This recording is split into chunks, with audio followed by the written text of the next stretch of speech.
Just join in, maybe. I wait for the start and then maybe I'll join. Check your YouTube and you see, and that's really on. Yeah, I'll check my tube of new. It says it's on. So. I told him already. I said I'm gonna come here and I'm just gonna like be behind the scenes and I'm just gonna be here chilling. I'm gonna be drinking, smoking, just holding the vibes, and I'm gonna be in the background. That's it. I said I want to be part of the background. I gotta be in the background. There's no background here. That's the background there behind the scenes. Nah, this is the background. Yeah, I know, it's lovely. I like it. Yeah. But Over here panicking, you know. I'm fucking sweating like I used to. It's like coming off my face and shit. Yeah, but it seems like everything is working And then I got my out. gap tooth there. Where's the camera angle? So when I'm talking, like it has to make sure, like, it's not a natural gap. It's like, it's a tooth that's come out. So yeah. Oh, I didn't even. Right. So can we make sure that? mentioned it. The camera's head on, isn't it? Yeah. Like, Yeah, so but I your just. head is straight. Yeah, I know, but this Head on. thing's reversed and all that when looking at it. So can you see my? Look at people. Yeah, but I have to look this way to talk to, obviously. So that's, you're gonna see the gap there, right there on the camera. Why are you Yeah, worried about a gap though? Nobody even see the gap. You get me? A gap is fine, man. Okay. You know what I mean? Obviously, back in the day when we were going to school, it'd be like, mind the gap. I'm confused. They said that with a gap in the between there. That's understandable for there, but not a tooth that come out. Bro. It's more than a gap. The youths used to be Step savages. in it. About mine the gap, Listen, I just had a nice food. I got a tight white t-shirt on and my belly's looking satisfied. Oh. But I know business. I've got more to bring You to the ain't got table. no belly. I've even got more belly than you. What belly? I can't see no belly I there. appreciate that, but what I'm saying is I got more to bring to the table than them silly little things. So I'm cool. You look like you got a tan still. Oh, thank you. It I don't know does, if I it want to does, be on innit? camera. I don't know if I want to be on. Too late So anyway sure. because we already up in that. 3, 2, 1. Good, go. yes. Action. Yes, people, silent business. What? What?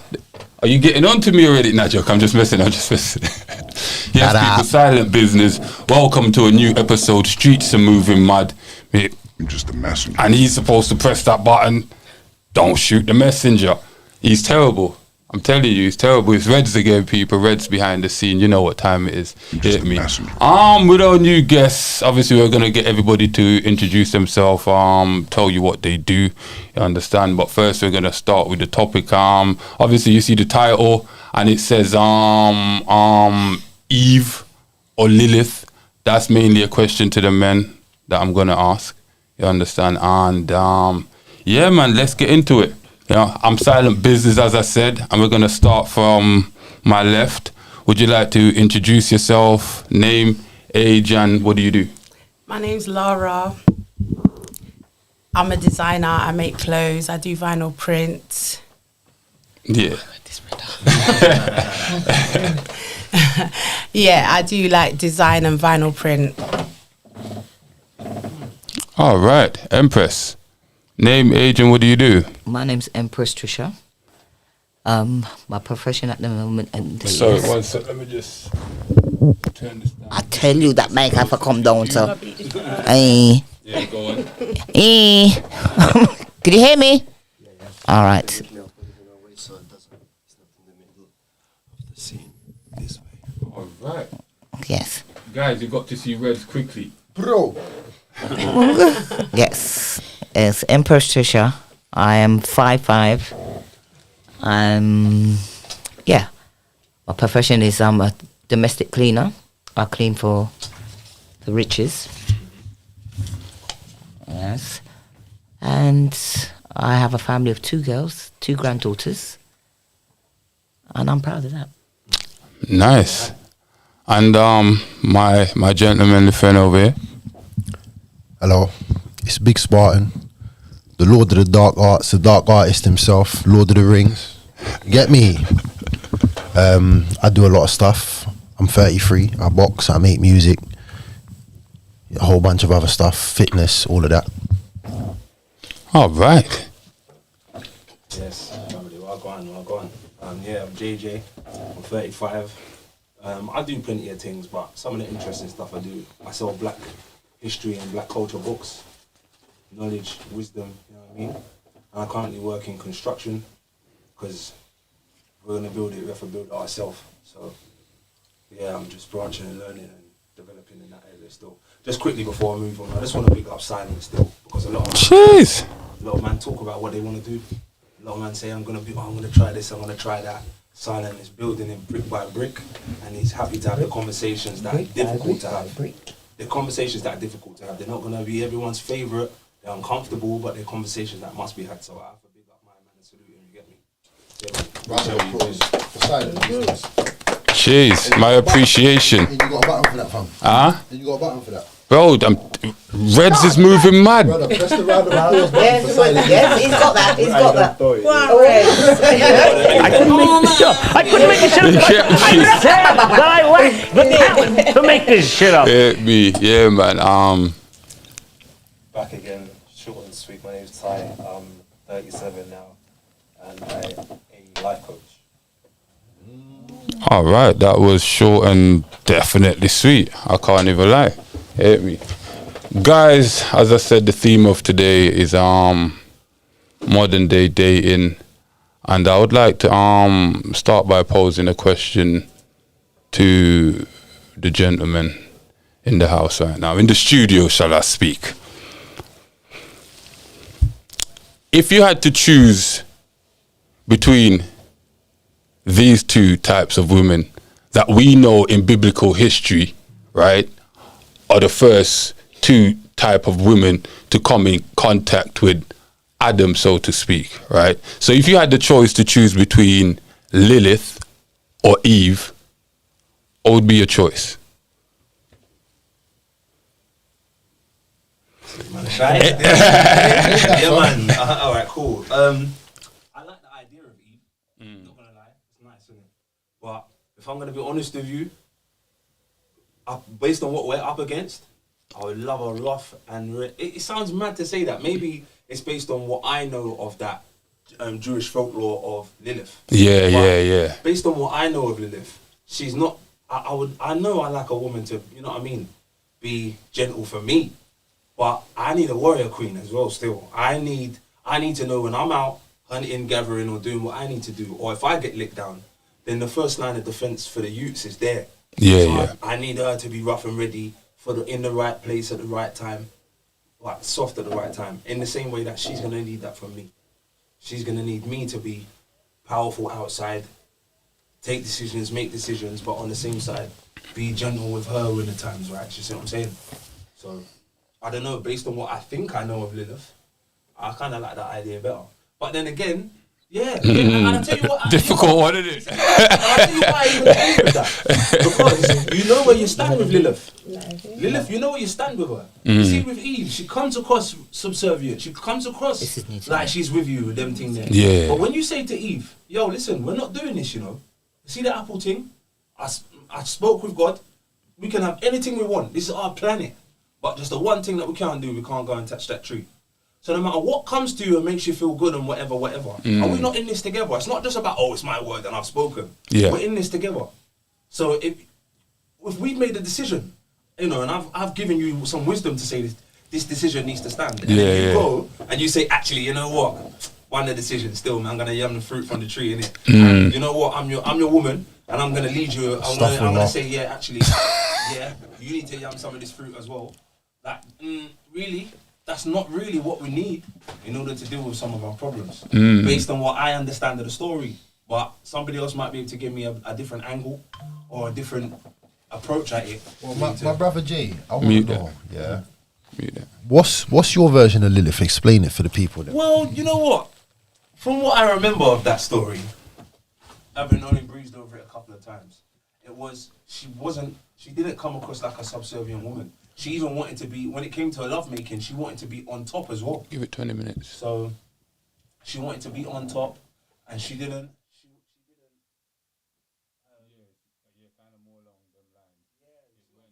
Because it was something where it was like Lilith was given to Adam as his first wife, you know, made from clay, dirt, Equal to him.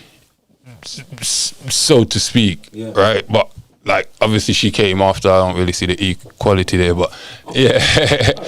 And it was something that happened where, as I said, what's her name, Lilith, you know, was more combative. You understand? She wanted more of her own way. She was thinking more of equality. You understand? And at one point, it was that she wasn't happy with Adam being obviously the first simp. You understand? Okay. Yeah, like Adam was showing her too much love, and then obviously she wanted to, you know, find what was outside of the garden. And then from what we know, she buck up onto Lucifer, and you understand? Boy, I need to study more, because now you've kind of thrown what I said on his head a little bit still. Because my main serpent, and she went and yammed the fruit. But what you're saying to me is Lilith was doing that with her whole heart. It wasn't a moment of weakness. It was her philosophy. Yeah, you could say Lilith was the first feminist. Deep in, like if you push it like that and go way back, you could more or less say Lilith was like the first feminist, if you know, if we're going by what the Bible say. And you know, because don't forget, Lilith came along in the stories later on. You understand? You get me? So you know, we don't know if it's actual canon, but we're just going by what it says, the sources say. You get me? Yeah, my brother here doing some research. Tell us what you found out. You know what I'm doing. Listen, so obviously I know about this Garden of Eden myth from Norse mythology, innit? Playing Age of Mythology and all them things there as a youth. Now it says Idun or Idun is a fertility goddess in Norse mythology who holds the apples of eternal youth that the gods rely on to remain young and healthy. The Norse gods were not immortal, they just lived very long lives, and the apples of Eden made this possible.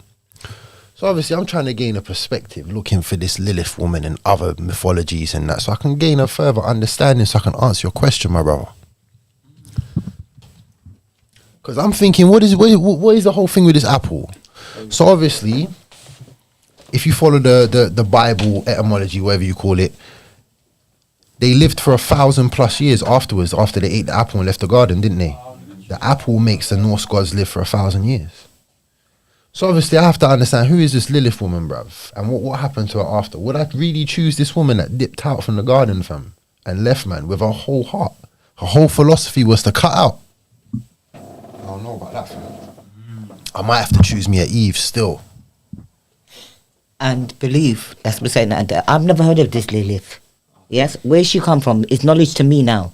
And yeah, I'm 55, and that's, yeah, I've never heard of Lilith. It's just the Eve. Yeah. Yes, I just know. Yes, yam the forbidden fruit. Yeah. Yes, she get born. Yeah, that's how I know. But Lilith is a new one to me. It's inside me. Well, from what I know, it's Jewish folklore.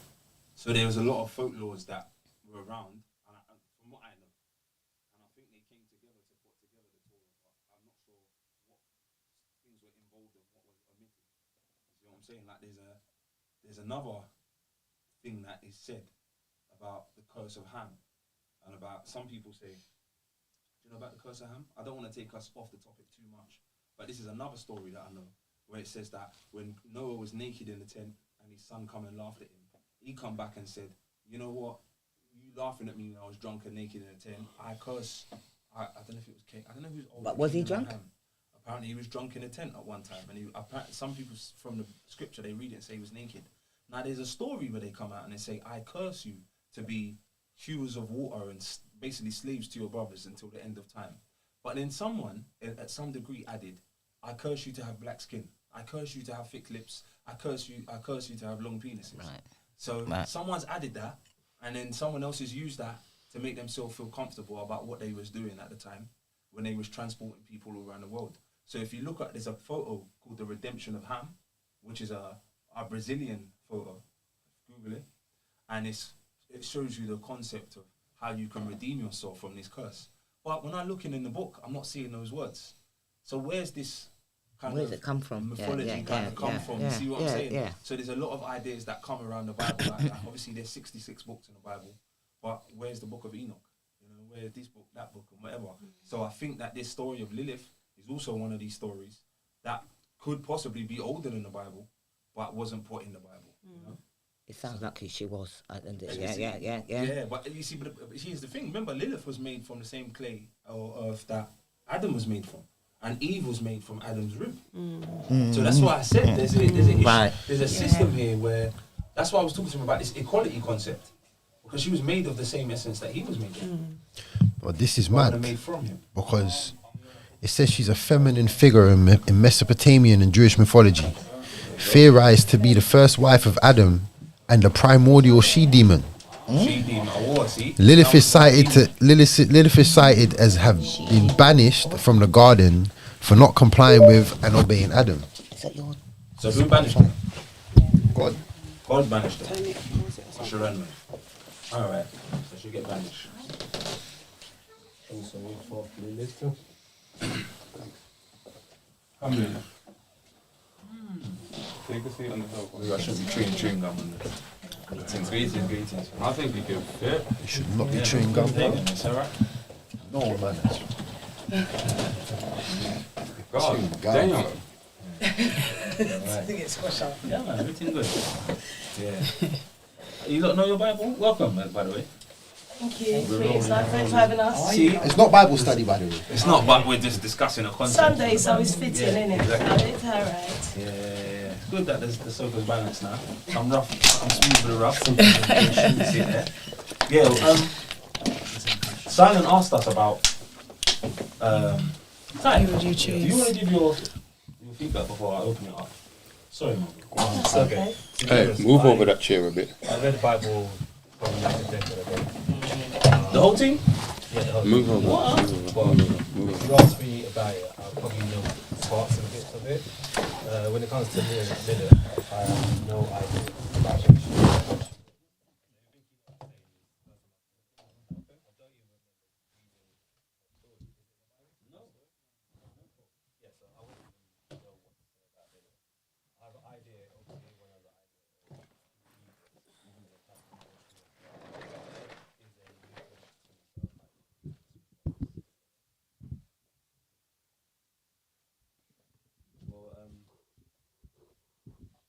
From the gentleman, what would the ladies think? I don't think it was a question for the ladies. I hear that, but they and the balance and they exist. So, what do they think is a good woman based on the ideas and the concepts of these two stories? Good question. What do you ladies think? We wasn't actually here for the question, so to be honest, I want to be honest. I'm not going to give an opinion on something. We've come in midway. We'll allow you to finish this, and then I'd like to, because I don't want to comment, because I heard you say good woman. There were certain things there you said. I'd have to get the overstanding before I could give a good understanding of what I think. That's not honest. So I heard you say something about Lilith and Bible, so we'll let you close this section, and we'll enter. Thank you. I appreciate that. Yeah, that's what honestly. I didn't want to be rude. No, That's no, what but I kind of. I I said it that way for that reason. So I was waiting to hear what the answer Okay, was. yeah. Exactly. Yeah, so I was waiting. Yes. Just really, it's just based on. As I said, I've never heard of this Lila, whoever she is. Yes, yes. She could be a Jezebel, as some ask us, some women as, yes. So for all I know, Well, you're so. not a demon. That you read that. Oh, I didn't. Okay, I didn't. Could we ask? Basically, the choice is, right? You have the choice between the modern day combative woman, Modern day combative woman, okay. right? And, you know, a woman that's been led through her emotions to, you know, destroy a man that's, you know, going against the word of God. You understand? Because she wanted, and both of them, let's be honest, both of them committed sin against God for the bad boy, which is Lucifer. Because let's be honest, they both had a good man in Adam. We've never heard Adam doing any sort of madness in any type of biblical term. You understand where we're coming from, right? But now you have two women that had probably the best man, the best simp known to mankind. But that wasn't good enough. You understand? So it seems like from since biblical times, nothing much has really changed. So I have to ask, is this really female nature all along, and it's been hidden, or is just me just pushing the bucket too much? Wow. It's hard to answer because, I mean, There's a mic, ladies. Yeah. Of course. You said, is this women's nature? We can't base all women off of one or. Yeah. I'm not saying all women, but we're generalizing in like The reason I'm majority. saying that, I've been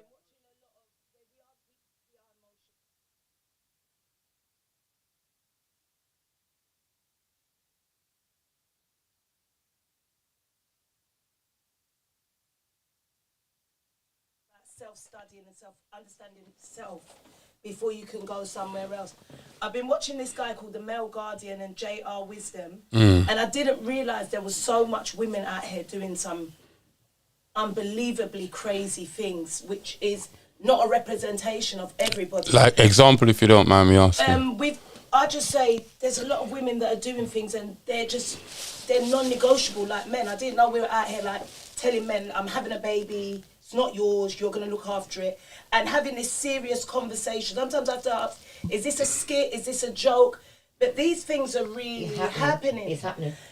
And you have women that are good, that are sitting down and laying in their beds on their own, because we've got damaged men out here. And I've always thought of it from my perspective. We're meeting wicked men and they're damaging us. But what I'm realising, there's a lot of women doing wicked things to men. So we're damaging each other and we're meeting at the wrong points in our life. It's not meant to be. No. Yeah, so I've did my whole show. I'm glad that you've done this, because the whole sort of reviews and concepts I was actually doing would have been really negative against women, which 10 years ago you could have never told me I'd have did a talk show talking about we want to be baddies and bitches and gangs and things like the that. Things, what we're doing on the internet. I hated YouTube, you know. Yeah. Over COVID, I had a lot of people coming in my inbox saying, "What do you think of this? Thinking, I'm thinking, why's everyone asking me this?" I weren't interested. But when you start to study the amount of influence that social media has. And what I'm realising, we were raised as queens and empresses. The majority of us Go Queen. Humble, we're beautiful, we're respectful. But now treat us like that. That's what I'm saying. We're not deserved like that. Era where we don't respect ourselves. Oh yeah, and yeah, it's yeah. scary. Like I've been watching things and Well, I'm we like, have to love ourselves within. We we've have got to a do lot- that. A lot of that. A lot of it is. If you're gonna talk into the mic. Yeah. Oh, excuse me. Yeah, sorry. Yeah, a lot of that it is, and as you said, it's how we have been brought up. At the end of the day, yeah. Obviously, I've just grown up with a pure violence, domestic violence. I've been in a refuge, battered women's homes, and things like that. Yeah, that's through my mother. I won't condemn that. I've had 2 baby fathers. Yes, whatever I need to do, I go and do it out of doors. Yes, I won't bring it home. I won't bring it home. I'm not ready for that yet. Dovin, I'm lonely as fuck. Yes, as fucking fuck at the end of the year, but I can't. But when you say you're lonely, like, because I've got a lot of friends that are all like, recently I've been a therapist. Everybody's in fake relationships, and I love you guys. Don't take this. And that's it. And I tell them Wake the up. truth. We need to wake up. So when you're saying Let us you're speak. lonely, I say peace of mind is the best thing. I haven't been lonely in a while, but physically, there's certain things you miss. Unless I get somebody on a mental level and a level where we are playing on an even playground, I just don't think, like you said, I've got one child's father. I would have preferred to have a few because he hasn't made the difference. Do you get what I'm saying? But I don't bring men home, and I haven't changed men. I haven't seen them. So, but it's not. I'm not judging anybody that does it. I actually rate women that can move on, because sometimes when you're stuck with trauma, got to be. That's it. And I've seen my mother go through that, and I can't. That is it. I hear that, hold up, but we have to bring it back to the question that was asked. You know, the Lilith and Eve gene, is that female nature? the Jezebel. Well, it's not Jezebel. You said that No, they me, prefer I like Lucifer's. Is that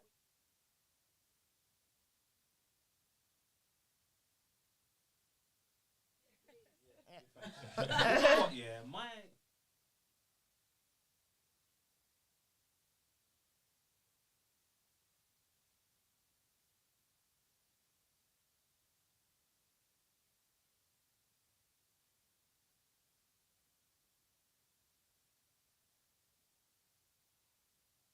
Clarifying. Identify with, but never as. So my thing is, I feel that a woman does want an alpha male, but a woman has her own idea of what an alpha male is. Okay, and a real alpha male comes and imposes his concept of what an alpha male is. on a Okay. woman. So if you are a real man, like for instance, one of my heroes, Malcolm, yeah, one of my favorite pictures of Malcolm is him standing up with a book and his missus holding his 2 babies, looking at him like God sent him himself. Yeah, You yeah. understand? Now, you get me? There's other pictures of Malcolm, other sides of where Malcolm's next to the window with an AK. Yeah, we see that, yeah. Boom. Very That's famous for one. me, alpha male. There's another picture of Malcolm where he's standing up in the front, teaching a whole room full of men what manhood is. Man equals leader equals God. Man equals this equals that. Man equals. So for me, that's my concept of an alpha male. And once I impose that concept of that kind of alpha male on a woman, if it works with her and it fits with her, she can say, actually, this is the type of man I trust to lead. You see what I'm saying? Now, some of these girls, they may have think that they wanted a bad man before they met me. Like, I'm not an alien to the roads, but I'm not a man that's gonna force myself in a place that I don't wholeheartedly belong. You understand? I haven't been through the trauma. I haven't been through the things that inspire other people to be lifelong, knee deep, waist deep in death and destruction. You Yeah. understand? Certain men need to be in that life because that's where they feel comfortable. I don't feel comfortable there, yeah? No matter what I've been through with my family, I've got a loving mum, I've got a loving father, love my granny, you understand? Relationship with my granddad, and I want the best for my sisters and my brothers them, you understand, yeah? So, my thing is different, but what is my concept of alpha male, and I impose that, and that's where I kind of get that good energy out of a woman when it's time to balance up with each other. You know what I'm saying? However, sometimes if I can go in and I'm trying to be what I think she wants, I'm never gonna be that, and she's always gonna look at me like I'm a side man. You see what I'm saying? I have to be true to myself. And then on another hand is some of the women actually want. Like I remember when I was younger, some girls really wanted me to be rough with them when we was being intimate. And I'm like, I don't want to be like rough like that. Like one girl told me she wanted me to box her. And I was just this is not. I've not got with you to punch you up. You understand? There's other places I Box go. her in bed. Yeah. In bed. So for me, that wasn't. You get me? That's not the way I wanted to relate to her. Now, whatever she was going for, but me, even though it seems freaky, I don't feel like that's just a bedroom thing. Yeah. I think something happened in her life where she feels the only type of man that qualifies to protect her from the dangers outside is a man that can lick her down. Is a man that will lick her down. You understand what I'm saying? Because he'll lick down anyone and you get me. So somebody else, she wants. She's looking for a better man than the last man that mash her up. But you see, like that's a mad concept that you're looking for a so-called better man that's actually beating up the weaker of the sex. Like how does that like logically make sense? Wouldn't it make sense if like you literally see him ripping down 2 guys or something, but you're literally converting that into okay, he's beating me, you know, the weaker sex, so we like I don't get what type of delusion. Well, you see the thing is, if we do a separation thing and we're just dealing with woman, and actually there's a separation here because women are in the position a lot of the time where they're using a lot of their emotion, and I respect that. And sometimes they let go of the other side of things, which makes them a whole human being, which is to have the concept of the psyche. You know, it's the brain side of stuff. I'm not saying women don't have brains. I'm just saying that women at times let that go in order to be led by emotion. And I respect the fact that they've got emotion. And I want men to respect the fact that they've also got emotion.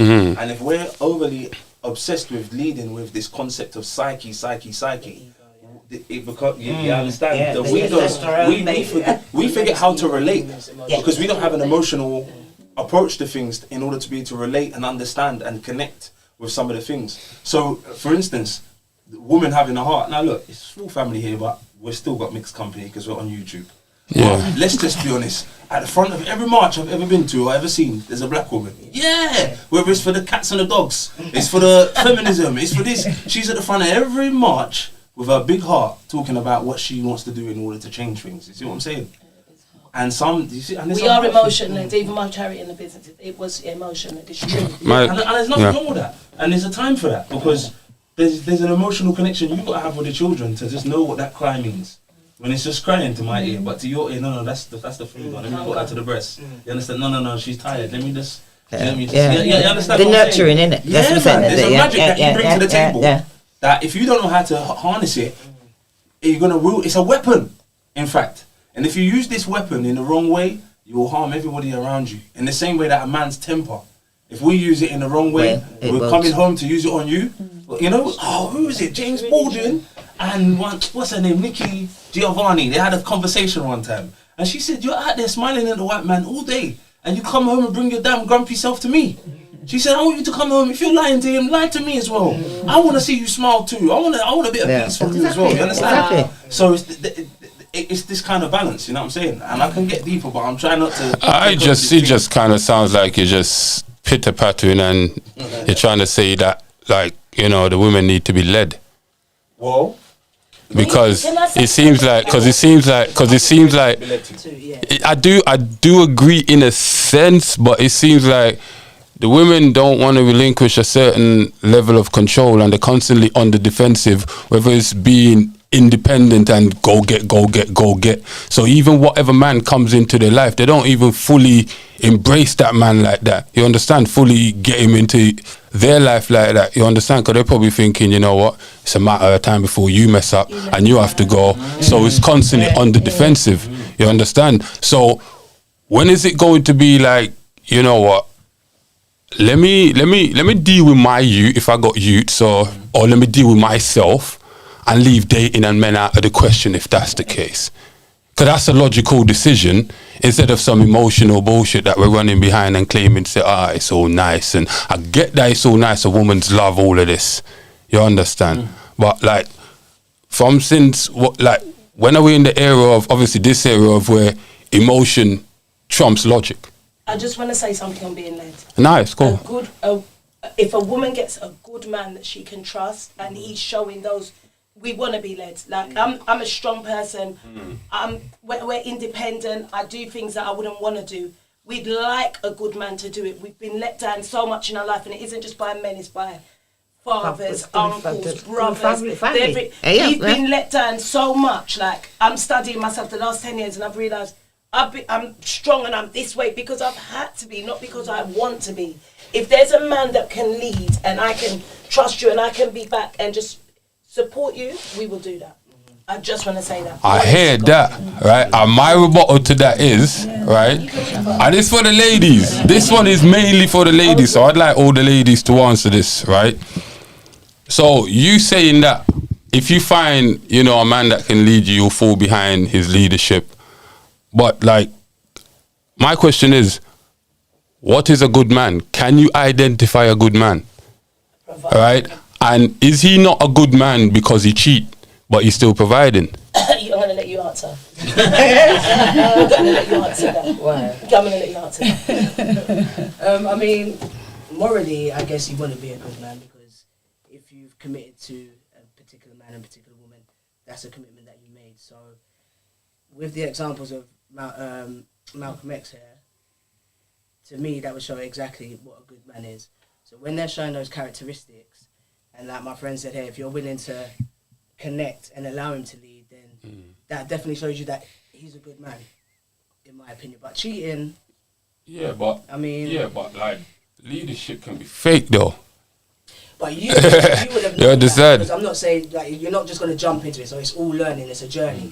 So when you reach certain parts in this journey and you see that, he's with the kids, he can lead a group of men, he can do all of these things that represent a good man, then you would know that this is where I see myself 10 years, 15, even down to the end.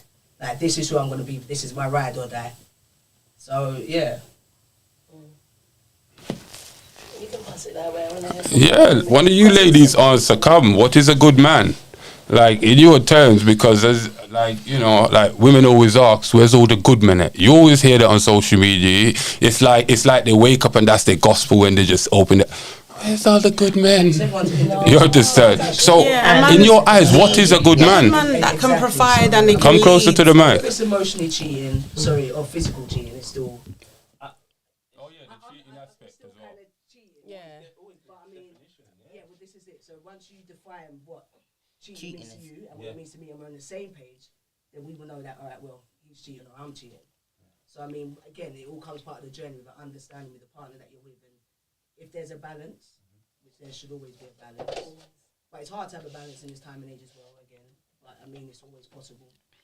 But yeah. So once you've got that connect, you always know because you're together. So you move, I move, and as a leader, if you say, "Yo, we're going right," and I trust you because we've built this and this is what we are. So I mean. And I know you're dedicated to it. You know I'm dedicated to it. So if I make a decision, you know I'm doing it out of love. And it's for the best. All right, for our cool. best interest. Both of you are dedicated. Let me use you two as an example, right? let me use you two as an example, right? You're gonna have to, because forget me. And I'm going to use the most basic. Cause more times people tend to break up over this or neglect. JJ cheats on you. Are you leaving? Considering you point him out, like, you know, he could be one of the candidates of a good man. So I mean, he's doing more or less everything you want. Yeah. From what you desire. He's literally doing all of Was that. I doing everything that he wanted or needed? Huh? Was I doing what he wanted? We haven't got to that part yet. That's his question. Shoot it straight, innit? Oh well, I'll get it straight to because if There's I'm no way the that one he did. saying. well, There's this is no what I'm way going to ask. under, because under that sometimes- circumstance that you just presented. Well, There's no way. I know it feels like that. I know it feels like that. Yeah, answer It feels that. like you have done everything you can as a good woman yeah. to stand by whatever. But there's clearly a blind spot. Well, yeah. There's clearly a way or a reason that I've needed to go and rest my head on somebody else's chest. Really? I would say right for a man to say that, you're going to say that, but for me, no, because like you said, if you define what your good woman is, and I'm that good woman, then why do you need to do that? I agree, but why? So because I'm that good Share the woman, mic. I'm that good woman, innit? Yeah, so yeah, that's yeah, why Share the mic. you shouldn't have to step out anyway because Yeah. I'm that good woman. yeah. I tick all the boxes, all your criteria, Yeah, that's right. everything. Yeah. There's no need for you to do that. And then Okay. if you felt that you needed to do that, you were at a place where you should be saying, babes, Exactly. hear what I'm saying. That's what I was going to come to. Yeah. Didn't like the rice and peas last week, yeah, and skirt and Okay. But There's two like, sides to that, yeah, right. does it always have to be a reason like something going on inside of the house that this man decides to go dip his, ink in another pot? well, I would say so because outer road is outer road. When we're in, we're in. And from your outer road, then say it's me and you.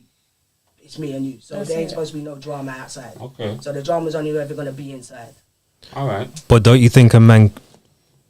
Let me reword it because it sounds like I'm insinuating something. Do you think a man can cheat void of having a good woman? So he can have a good woman at home, but he can still cheat and it merely just be physical. Do you think Do I a man? that's right, or Do you think a man's possible of doing so? I would say men would think it's definitely possible to do. Okay, but do you But think it's I possible? would say it's possible because anything's possible. But Yeah. the difficulty with that is that you then become emotionally attached. You ain't just gonna sex somebody once, twice, but there's still gonna be some emotional attachment. So later on, I can highly disagree with that. Yeah. But what I'm Okay. Yeah. all right. So if it's a wham bam, thank you, ma'am, that's one thing. But if you're gonna do it and you're gonna continuously see this person outside, you've built an emotional connection there. Yeah, at What some you start point, yeah. doing- It'll be a But then physical if you- connection now. Yeah, the physical first, but what I'm saying is once you start building an emotional connection now with somebody else, Yeah.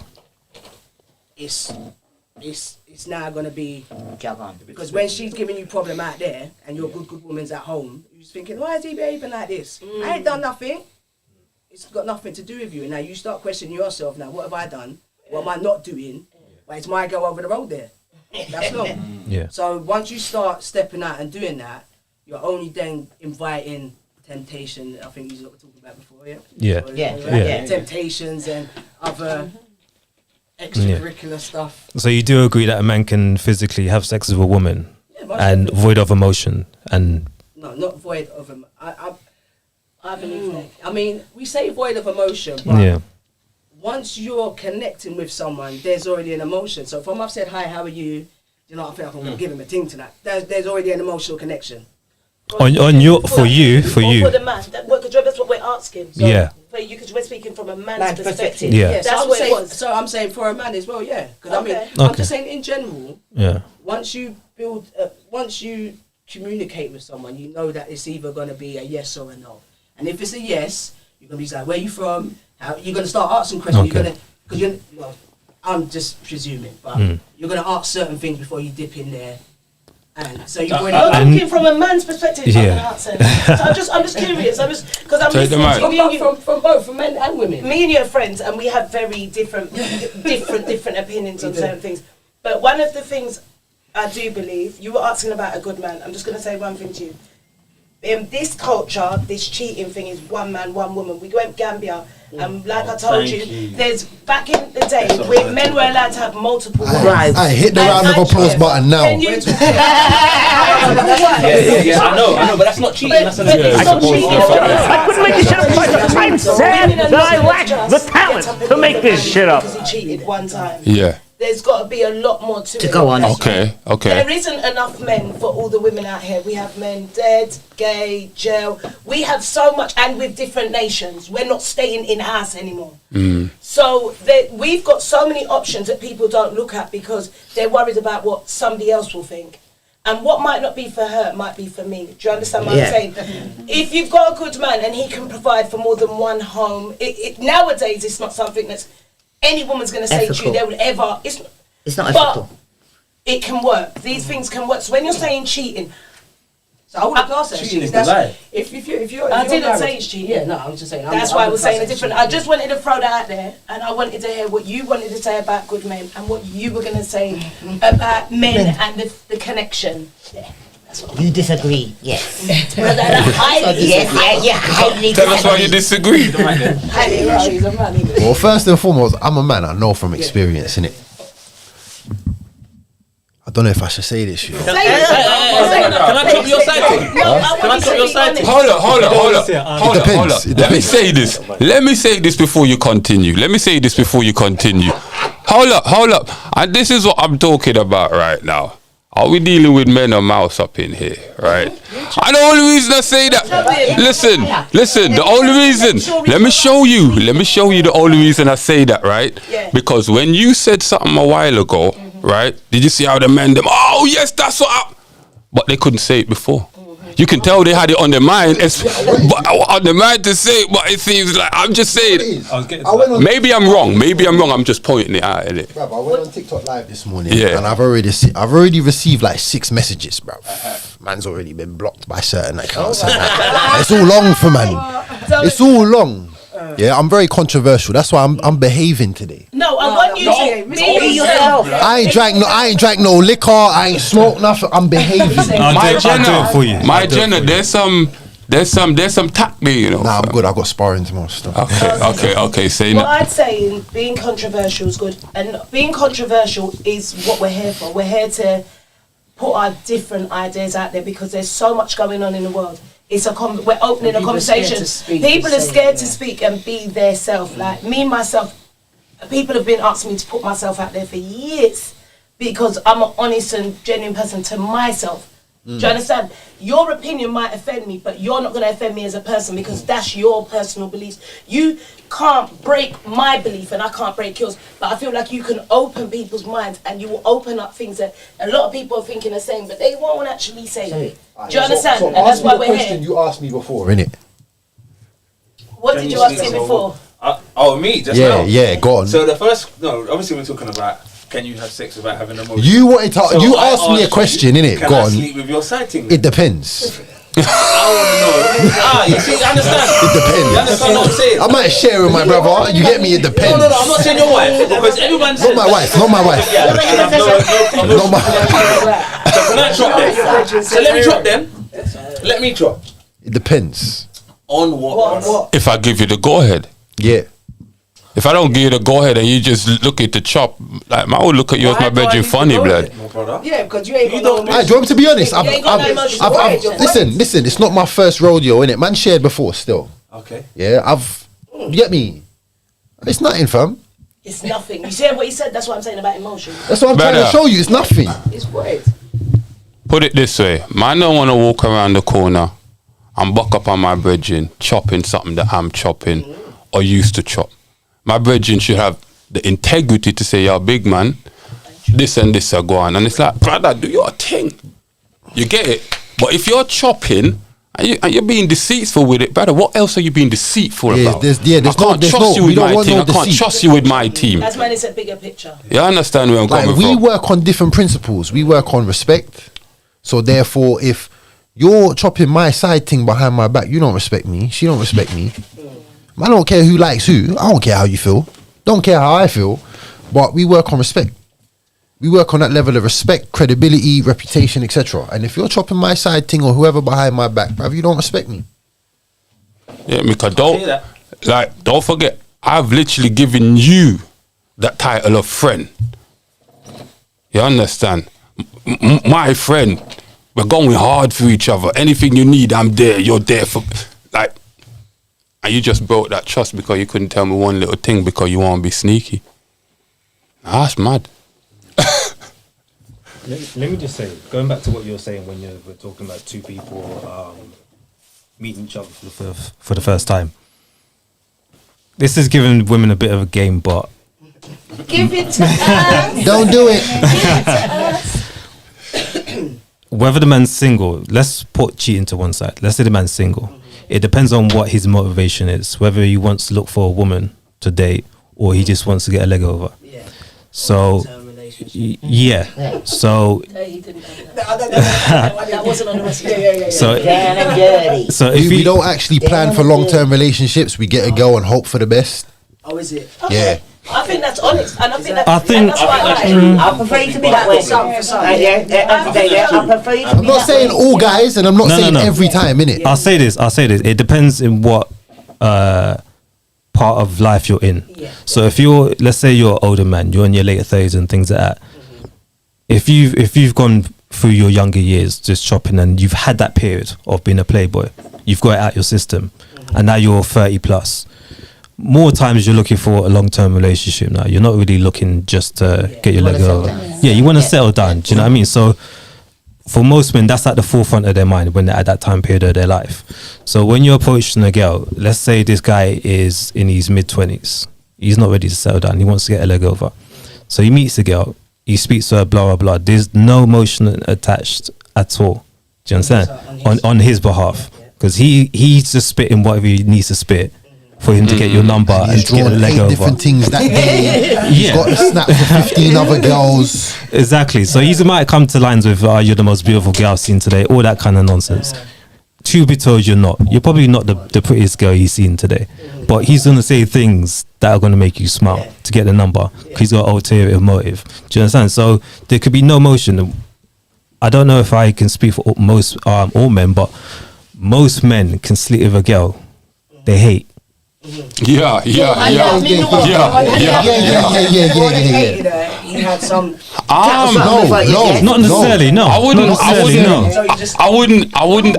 wouldn't directly say hate because hate has a massive incondentation. Hate means I want nothing to do with That's you. his opinion. Though. Yeah. What I'm trying to say is, this is my brethren, and we have conversations all the time. We do not agree on certain things, but Yeah. I know for a fact what you just said is correct because I've had men friends for years, and I've watched things. I'm like, listen to me. I'm not a man, but I've learned from the best, and I feel like women, we know red flags. There's enough of us, we see it, and we just push it. Go on it. Yeah. We can sidetrack that one because we can try and make it or he will change it. And that's how you believe that and we used to believe we could change people. No, That's you null can't. and void. If you're holding on because As you're holding on. As you get older, you realise you can't change. Some The people. concept of change is nice when you're younger. Yeah. Because you feel like, I can. He loves me enough, or he likes me enough.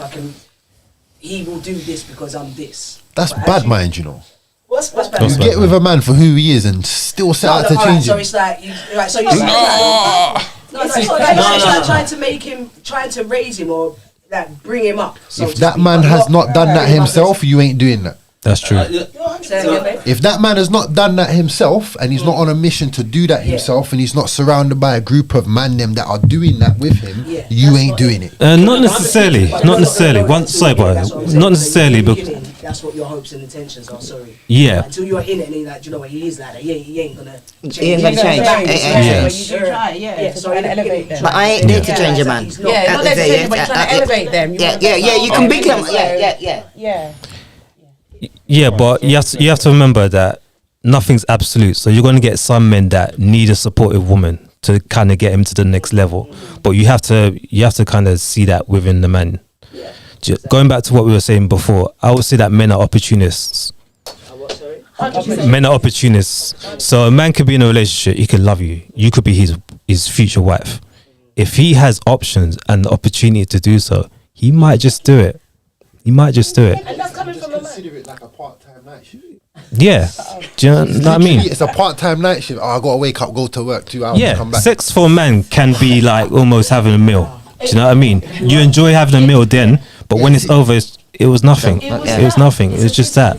Yeah. No, I answered that. A man has. Go on. Sorry, go on. Do you know what I think we're talking about? Something here is where male biology meets women's biology, or male deep recessive psyche meets women's deep psyche. Because in a man's deep psyche, sometimes it's a testosterone led putting a flag up. I'm a great man. I've conquered a new kingdom. Yeah.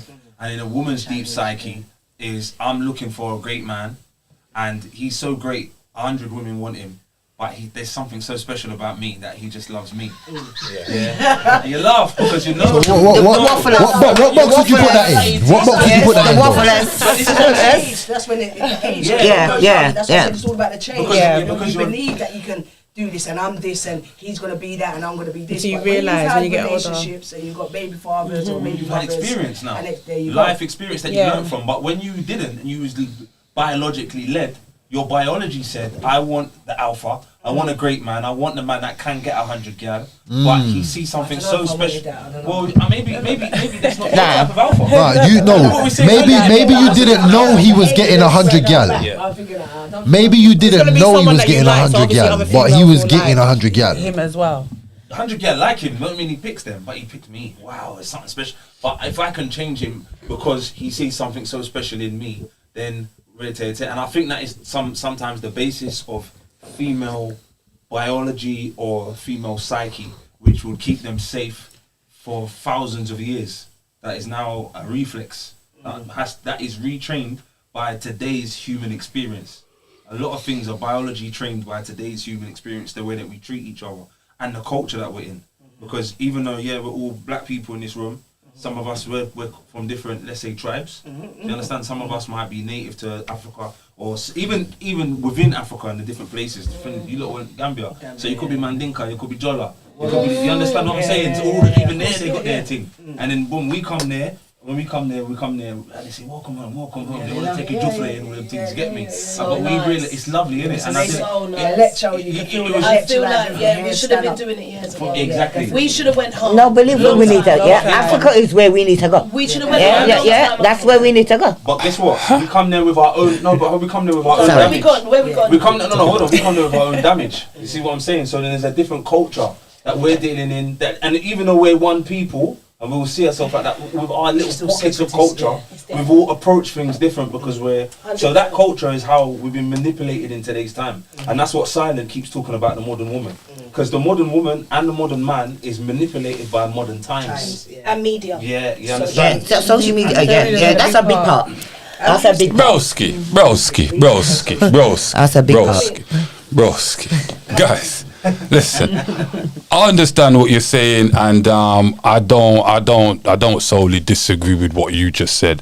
It's just the point of you're talking about modern women and modern men in these times. Brother, men are just moving accordingly. What are we talking about? Men are acting accordingly, bro. You know, let me show you what it is, right? Right?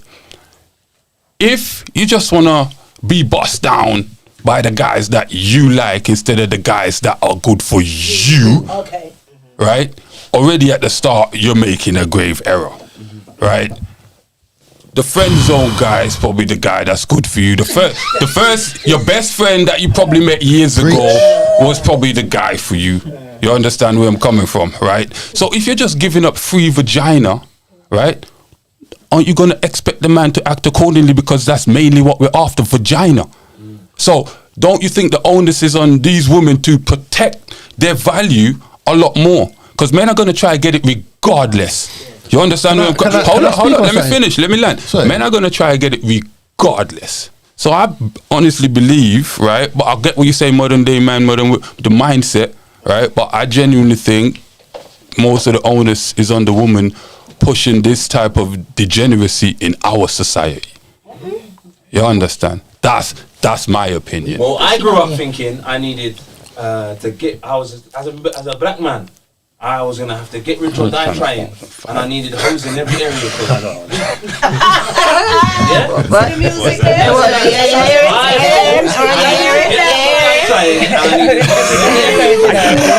I couldn't make the shit up. I'm sad that I like Superwoman. Listen, all them tunes, I love them. I knew good black women. You understand? I come from a family of them. But me, I needed hoes in every area code, because I thought that's how I was gonna be a successful black man. So I come into the thing with my own problems.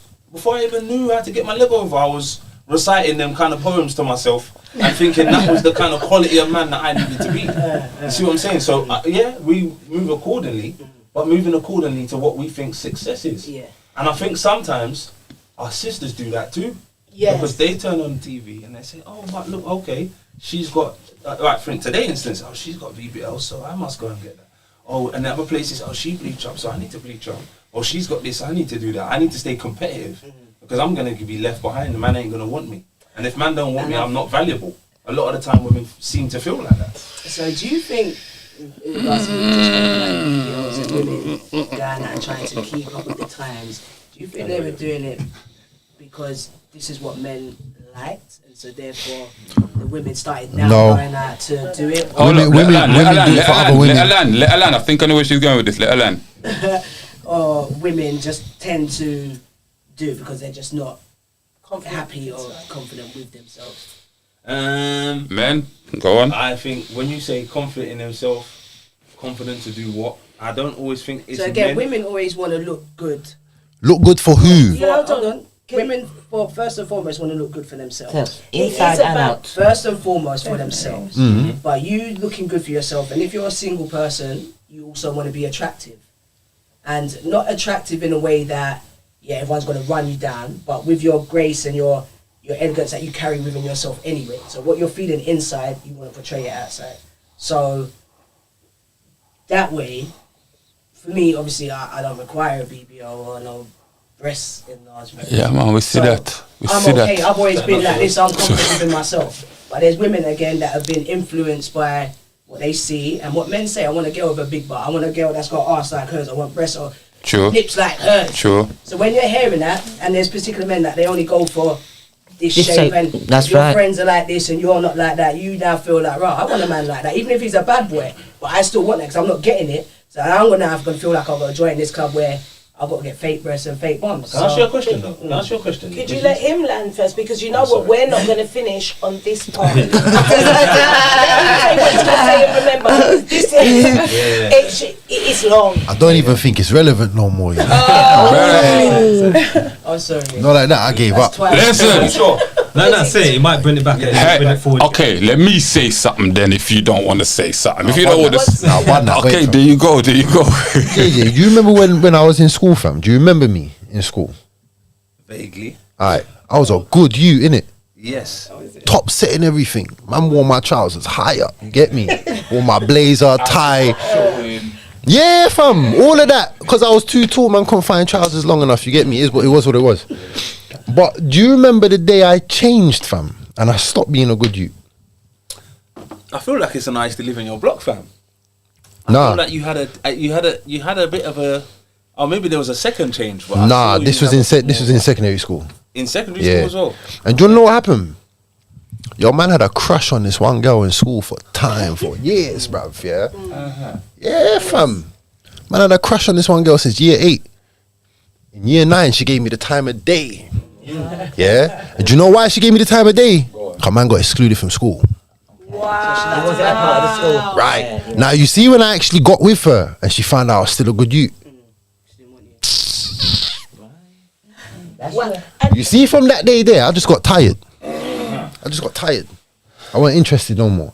So I'm not saying I've become a bad youth because of one girl, but what I'm saying is my first experience with girls, she was a good girl, but I realized what she was on, and I keep seeing that type of girl everywhere.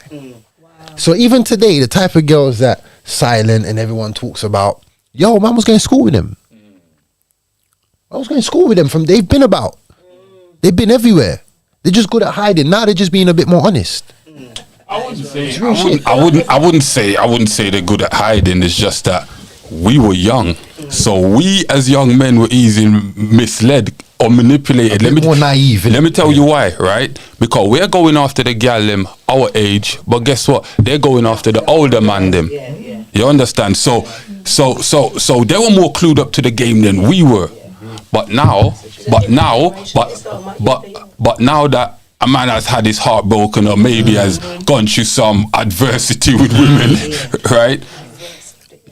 Our awareness is high. You understand? And especially when you get to realize what value you've built for yourself, you understand? Then it's like, listen, you have to move accordingly. You understand where I'm coming from? Do I just want sex with these women? Am I actually looking at Eva or Lilith? Because you have to be serious, I can't bro. lie. It's deep. You see the way we look at the situation, dating, this and that, marriage, kid, boom, boom, boom. It's a whole map. It's a whole maze. It's wild. It's a maze. And we figured out each and every route to go down and where it goes. So we know what to avoid now. It's wild that meeting a woman is like that. Think about it. Obviously, because we grew up with Hollywood, you know, happy wife, happy life, all that type of madness, and happily ever after. You know, you grow up, you know, you meet the woman of your dreams or a woman of your dreams. You understand? You build a family, you have kids, you go work, you do all the hard stuff. You know, your woman's supposed to, you know, do the homework and obviously do extra stuff or whatever the hell. You understand? Happy wife. This is how we grew up, getting a certain level of programming. You understand? It's not just out there in our everyday reality life. Also, we grew up watching television, so all that was a part of our programming, and it felt good. It felt good thinking that this girl that don't like me, there's hope for me in the future. I'm gonna find that girl that like me, and she's gonna become my wife, family, and happily ever after. And when you realize, these Jezebels out here treacherous, blood. It turns your mindset. Let me show you. It can't just be my experiences when a lot of men are experiencing this. The same experience with it can't just be my experience. It can't be. It can't. Hold up. Let me finish before you land. It can't just be my experience when 80% of women are finishing or ending all marriages. So what are we talking about? Hold on, but why? I'm not listening to me. Listen, I'm just saying.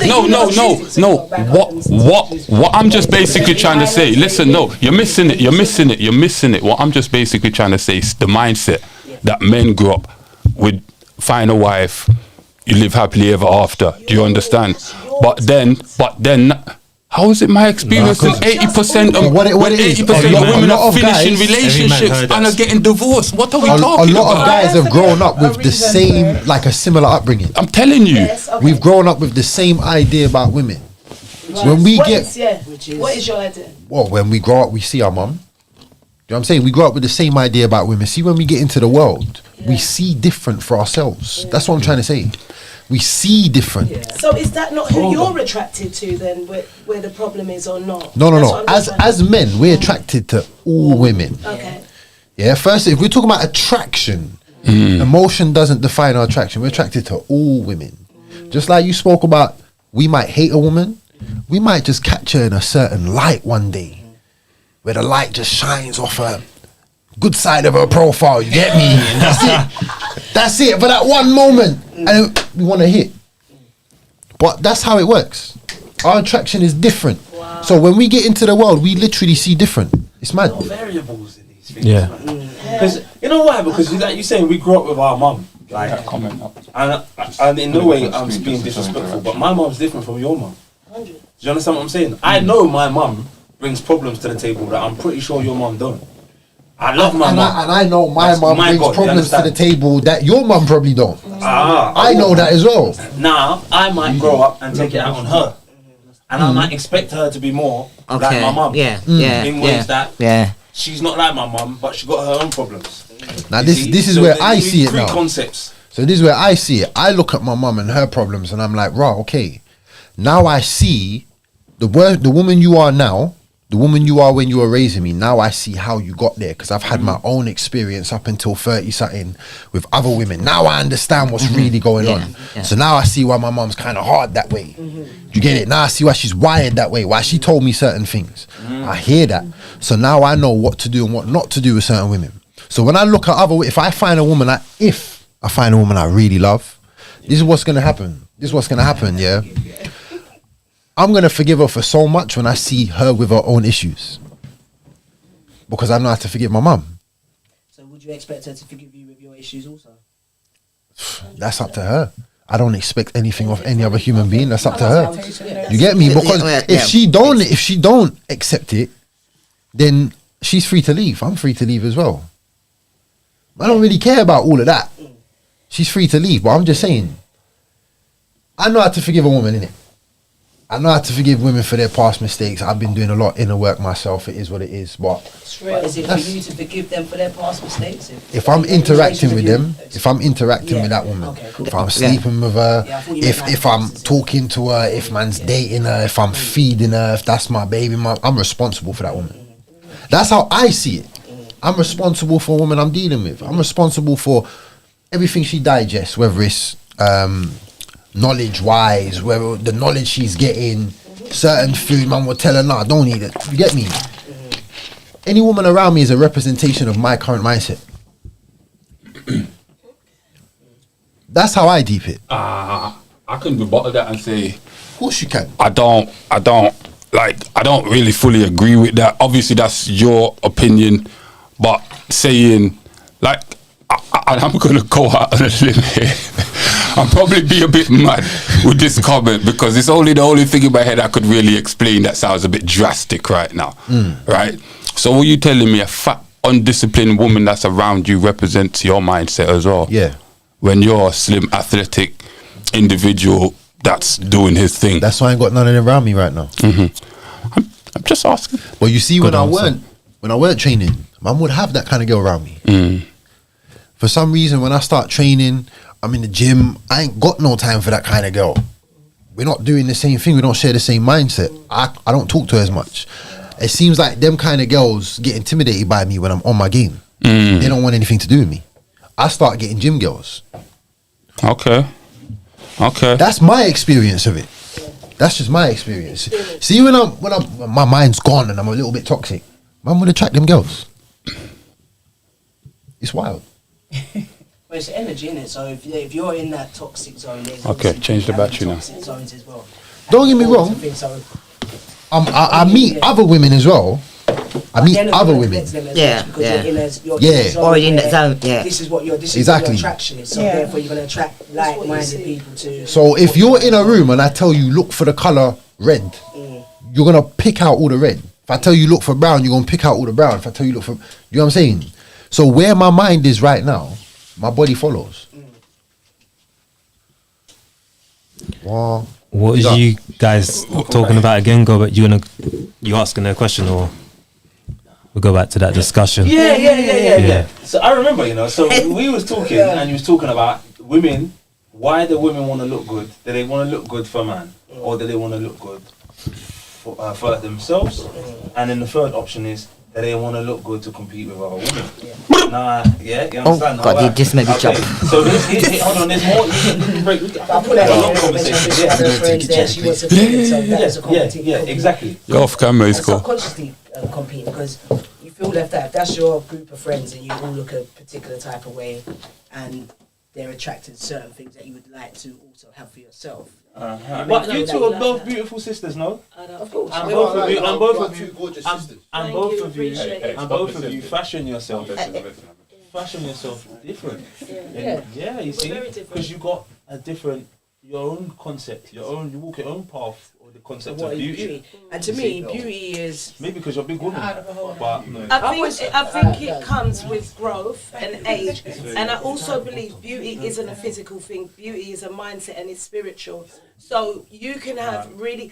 I've had a lot of friends that's taught me things coming through my life. I've met a guy that I thought was so not the greatest guy, and I see him as a king and a giant now because of his mindset and who he is. And then I had this beautiful friend from Thai and hair then, and I thought she was so beautiful when I met her. And when I see her now, she don't even remind me of a penny. Do you see what I'm saying? So I believe that looks is definitely, it's about value. When it comes to this BBL thing, most women are doing things that don't even make them attractive to themselves. So there's an illness there. That is there's a lot of mental health. If you're looking in the mirror and you're actually paying for this and you believe, there's a difference between wanting to get yourself back to what you used to be or what you know your body to be, or you breastfed and your breasts are a bit long, you want to put them back natural. There's a difference. These people, it's compulsive and it's a disorder, and it isn't about competing. Because it's not competition. No, they're making themselves ill. They smell. To bleach, you have to be in dark rooms. Like you're in umbrellas. It's a mental illness. It's devaluing. It's a psychology thing. Yes, it's as well. We're women, and we know.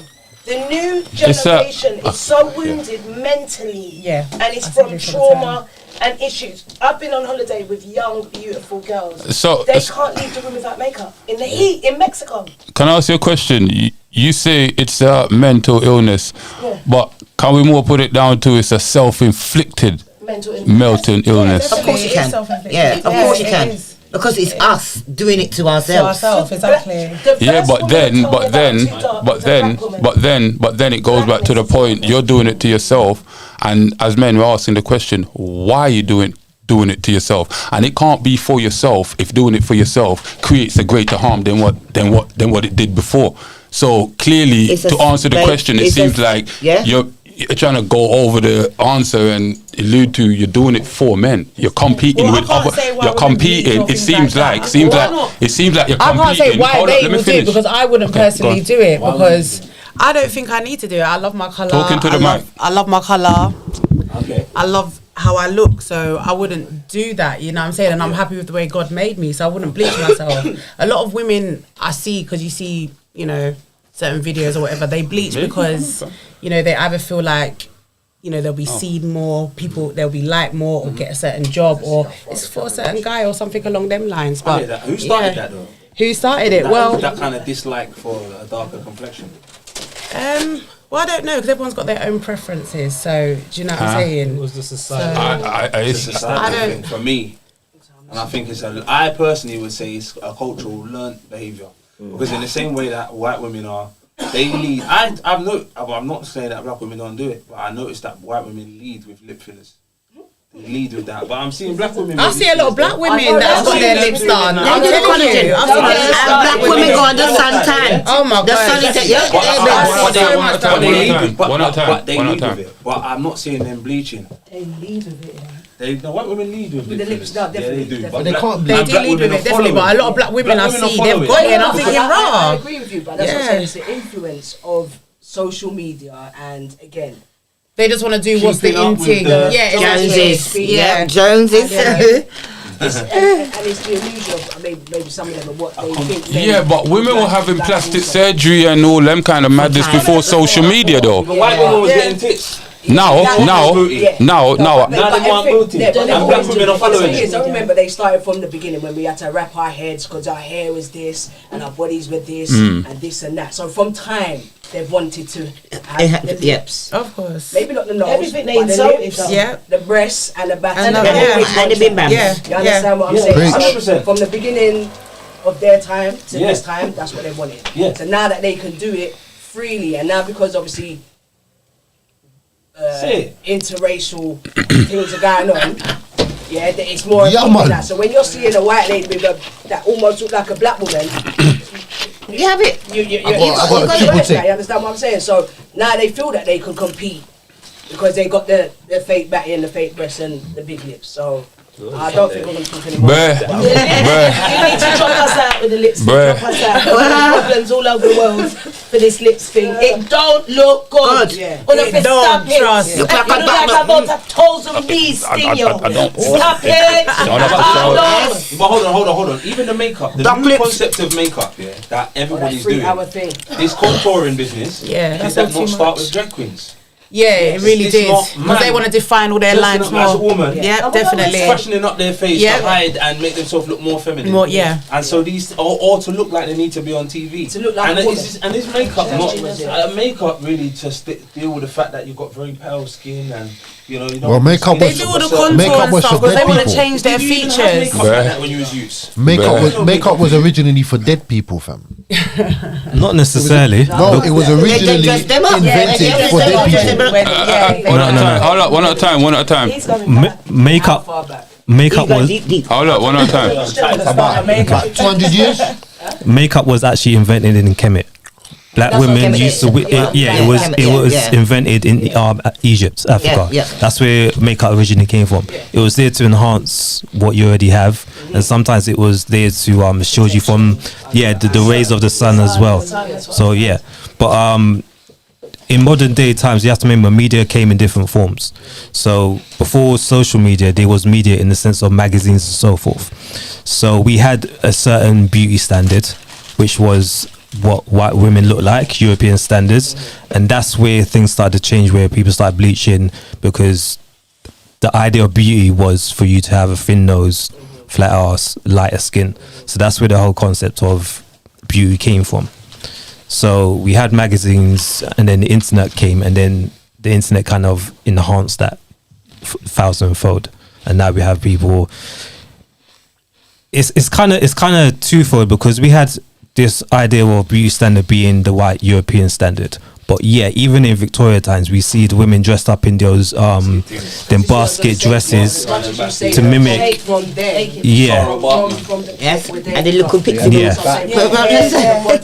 You see them Victorian dresses, fam? Yeah. Them gal they had that back.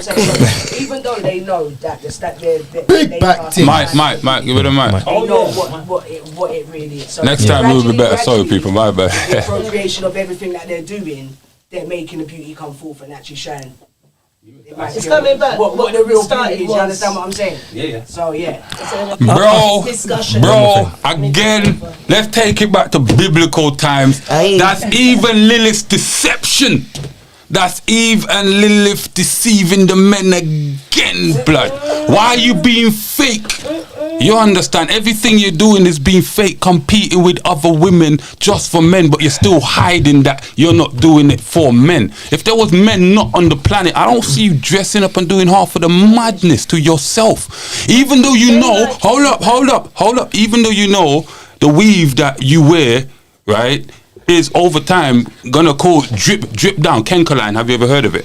Right, over time it drips down into your head, causes cancer. Do you understand? Even for instance, the makeup that you wear over the time messes with your face.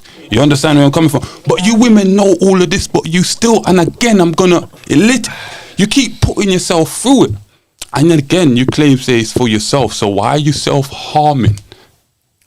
So you guys are doing all of this only because you can't admit it's for the men. Can I say something? It isn't just about men though. Even going to work, as somebody that's been working when I was working in business, when you go into offices, like even my mum cut off her dreads because she felt like certain jobs were being Didn't want to do it, yeah. So when you're saying things like, why are we doing it for this and for that? This is something like you said, we've been manipulated like this from before you even understood. Because some things are subconscious, you don't even realise you're doing it.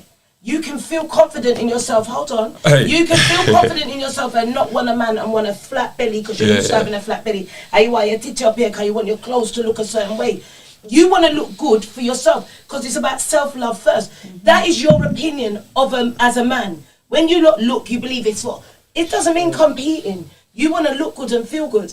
I've got friends that are completely natural, and then I've got friends that are like, Barbie dolls. I love them all the same because what I told you is your mind. You see, if your mind's clean and you're a good person, fundamentally, we can have these conversations and be different and laugh it off. If you've got issues, everything's a problem. Do you understand what I'm saying? Your experience with brother is different. My experiences is different. And I wouldn't use my personal table here because then I wouldn't be able to have a conversation with you. I couldn't hear you. I wouldn't be here now. No. Yes. So when we're saying we're generalizing this new generation of women, I'm telling you, there's a little thing I talk. And now I'm talking, I know I'm going to be doing something that's actually defending men and saying, wow, women, you're losing a grip. But I can't say this Lilith and Eve thing, I'll have to really check it out. Like, you're going back and we're getting the blame for everything. Everybody's accountable on both sides. The 80% of divorce rate, I don't know why women are choosing to divorce so much, because it's most women's dream to be married and be successful. Princess is from baby. Hold up. Exactly. Hey, brother Ty, hold up. Ty was going to say something.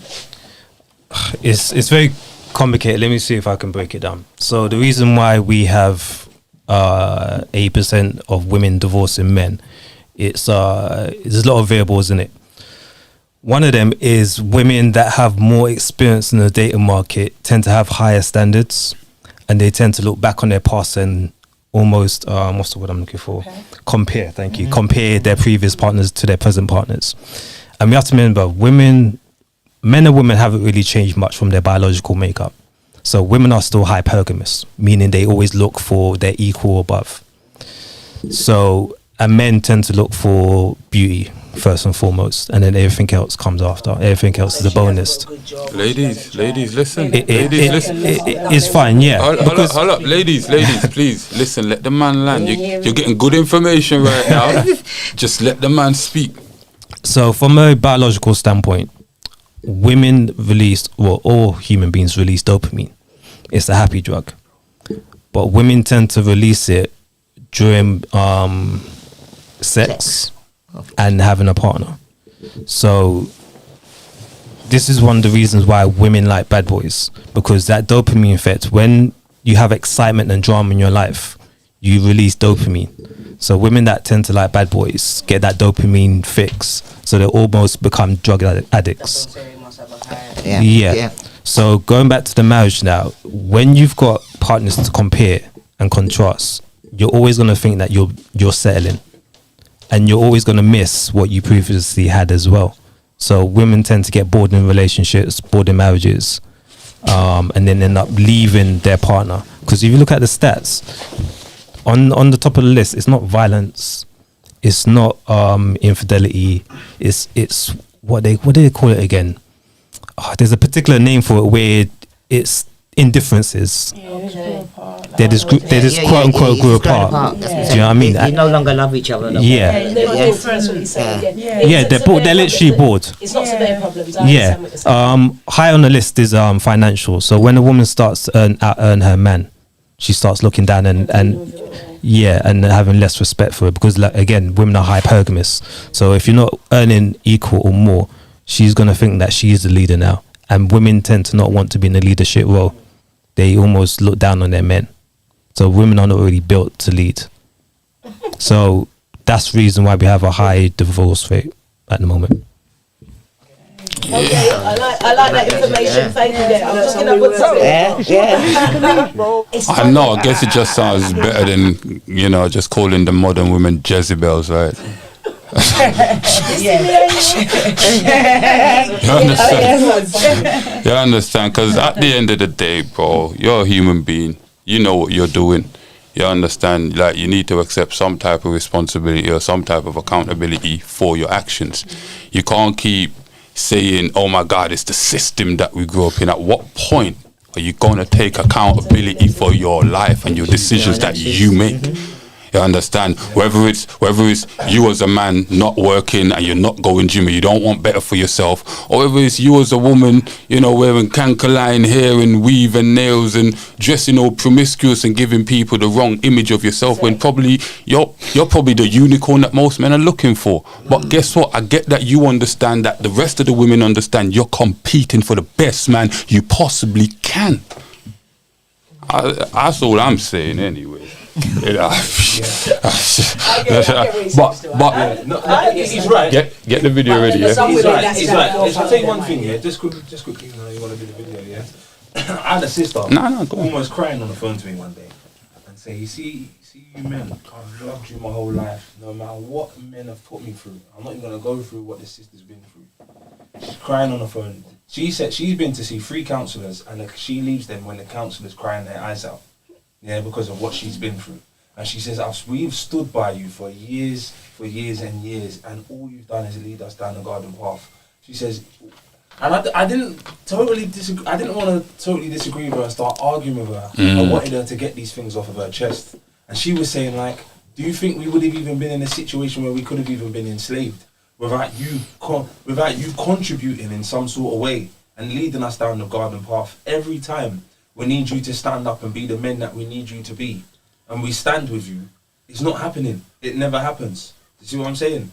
So in her time of vulnerability, I didn't want to argue with her because that's how she was feeling, and I feeling it was a strong emotion. And there's history to back it up. But on the other hand, I think it's a mathematical equation. It is society. We're going to call it society now because we're a mixed company, guys. Society imposes something on the family structure, on the village. They impose their way of doing things. And we respond to society. Some of us are responding in the wrong way, which affects all of us. Some of us are responding in the right way. And if we're around the wrong people that's responding in the wrong way to society, then yeah. So what I'm saying is, we can have problems going on outside, for instance, the schooling situation is dead. The kids are not learning.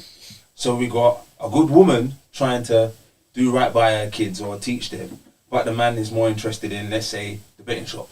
So under that circumstance, she's trying to do the right thing by facing what society's putting on her head on, and the man is not doing what he's supposed to do, and he's not leading. So he's not the alpha male that you advocate for, Silent. You understand? Therefore, we've got 2 people responding to society different, and we've got a disloc, and it's a problem there. You see what I'm saying? And there's plenty of good men that have got good jobs, that are breaking their back every day and coming home with their little bit of change in their pocket and saying, babe, I don't know how I'm gonna up my game. Like the way that this thing's set up. Like for instance, I've been in construction for how long, and there's some environments I'm in and I think, man, I need to learn Romanian or something, fam. What are these men saying around me? I'm never gonna be able to pick up nothing. Where are the brothers? Like, come on, let's hunt together, fam. You get me? But they're not there with me. But if I come home and I'm bringing home my little bit of whatever, my woman's looking at me like, yo, what happened to you, man? Like, you're better than this. You should be doing this. You should be doing that. And putting all of this on me without understanding what I'm up against out there. You see what I'm saying? Yeah. We've got that. We've got a problem here. That lack of consideration, and I think that's that hyperbole. I think that's sometimes what you're talking about, because the concept of provider and all of those things kind of goes against the modern training. The modern training of I can go out, I can do it too, I can be independent. Well, go on then. Independent has got nothing to do with me. Why do you need me? Go and get your job and pay your own bills. If we're in this together, then you're not independent and nor am I. We're interdependent. That's it. And guess what? For me to go and face these lot every day, you know what would be really good for me? Pack lunch. Yeah, I can save some money. I beg you, make me. You understand? And these are not things you should have. That should be standard. That's right. And if you understand? But these are the things that we can work together and face what we're dealing with. And make him look up at lunch. I think this is. If he's a good man, why not? Yeah. I think this is a definite conversation we need to be having. As I don't think it's even a race thing, because we look in society and almost every race is having the same issue. And even religion too. Yeah, and even in religion as well. You see a lot of Muslim women being westernized now. So it's not a religion thing. It's not a race thing. It's more of a cultural thing, a societal thing. So I wanted to touch on what you were saying. We don't want to go into like a blaming game, but it's all about accountability. So we need to. Where did it start? We have to look at the inception of the divide between. Let's narrow it down. The divide between black men and black women. Where did this divide come from? It's not a race thing. We're talking about black people. because I want to home in it, and then I broaden it out. Yeah, I broaden it out again. Yeah. So. Calm down. No. It's a valid question. It's a valid question. Yeah. It's a valid question. So we'll go to slavery very quickly. I don't want to touch on it too much. From what your sister said, I'm happy you what you did, in the sense of you listened to her, because a lot of us as men, we don't really want to listen. We more want to give solutions rather than listening to women, and I think we need to improve on that. So we'll come back to them. Yeah. Yeah. So definitely, that's very emotionally intelligent of you to do so. But when it came to slavery, it wasn't just the man's fault, because you have to remember, in that particular time, the Europeans had far better technology in the sense of weaponry than we did. So it was almost impossible in certain areas of the continent to defend ourselves. So I just want to say that first and foremost. Let's push it a bit further forward now. In particularly America, we have civil rights and so forth, and the marching. Where we started separating was when a particular set of men created feminism, and the white women jumped on that or accepted it, because it was white men that actually invented it in New York. So white women jumped on it for equal rights against their men and so forth. But what they did was they got black women on board. And when they got black women on board, they forgot about our actual fight, which was our civil rights. So that, and then we left by ourselves. Literally, the 1 million man march were the women. Do you know what I mean? So they were marching for women's rights rather than racial rights. So that was where the breakup of the family. And then we got the crack area where there's pushing crack in ghetto areas, and there was no jobs, so men started selling crack. And then we go to welfare, where they started saying you're not gonna get welfare if you got a man in the house and things like that. So black women were pushing black men out the house, things like that. Do you understand? Yeah. So, and then we were opening it a bit wider now to society. Like I was saying before, men and women really haven't changed biologically. We now have a clash of culture versus biology. So women are still hypergamous, because we now look at these celebrity women that are of age now. They want a man. They're looking for their partners now. Vivian Fox, she's about 60 now, and she's now back in the dating market. Do you know what I mean? So as much as culture has an impact on us as human beings, we can't run away from our biological makeup. So women will always be hypergamous. So they can think that they can go out there, earn more than a man, and say that they don't need men for nothing. But at the end of the day, at certain points in your life, you're going to want a man. Do you understand? So where the breakup is the culture and social media pushing this false idea of men and women are equal. And unfortunately, women have accepted it as the truth. We're not equal. We were never equal. We were supposed to complement each other. Do you understand? I was going to say one more thing. Shit, I forgot. Yeah, I'll say that for now. Yeah. Quickly before we go into this. Me personally, I understand exactly what you're saying. Yeah. I have a different understanding myself. So, I mean, they, first it was Arab slave trade, and then it was African, then it was a European slave trade. But they did come with technology, but they didn't just come with the gun. They came with the Bible. Yeah, or they came with the Quran. They came with friendship. They came with marriage. Knowledge. They came with training. Trading. Sorry. They came with contracts and languages. Contracts and languages. You understand? So there's the concept of the horse and the gun trade, where they'd say, "Hey, listen, Yoruba man, I heard you got beef with the Igbo man. Yeah, give us some of your workers, and man will give you some guns, innit? You can shoot them, man, innit? Yeah, bomb them, man, innit? Go to the Igbo man. I heard you got beef with the Yoruba man, Mr. Igbo man. Well, bun them, man. We'll give you some horses. Give me some of your workers," which would end up being the captured Yoruba man anyway. And then they would be whittling down to 2 people and taking all of the workers, and taking them aboard. And then we've got people like Yaa Santwai that said from Ghana, that will say, like, she stood up and she said at 70 years old, "What are you men even doing? You men ain't back in nothing." So her and some women took the rifle and went to war over the golden stool. that Britain had taken. You see what I'm saying? So there's that concept. And then the second thing is, this guy that was behind a lot of these feminist concepts was a nephew of Freud, and he was a guy that worked in public relations, but it's really just propaganda. And what the problem was, they was only taxing 50% of society, so they wanted to get more tax off more people. So we had this idea, don't worry, we're gonna jinnles women into the workforce. For their rights. They want to work as well. We're gonna tax them. Now we got double the amount of tax coming out of the household than we was for the people. You see what I'm saying? And then they're not there to look after the kids and nurture the children in the schools. But then we got to pay someone to do that, and we can tax the person that they do Get that, look after them as well. If we put grandma in a home, then we can. But this is. This how they make him. But this is Western for me. This is what they call globalization. It's one particular part of society, Western culture, that imposes itself on everybody else. Globalization or Western culture goes to what we call America now. Globalization goes to what we call India now, what we call China now, what we call Africa now. You know, and everybody's learning to speak more English, more Spanish. These are the top 2 languages in the world. You see what I'm saying? So there's research that's done on it. European culture is a very individualistic culture. So if your culture says, About yourself, if your exactly, so if your culture says, like for instance, I don't agree with it, but Indian women in one of their cultures says that, you know, if your husband dies, you have to go and shave off your head. It's a damn shame. You're out here by yourself. You understand?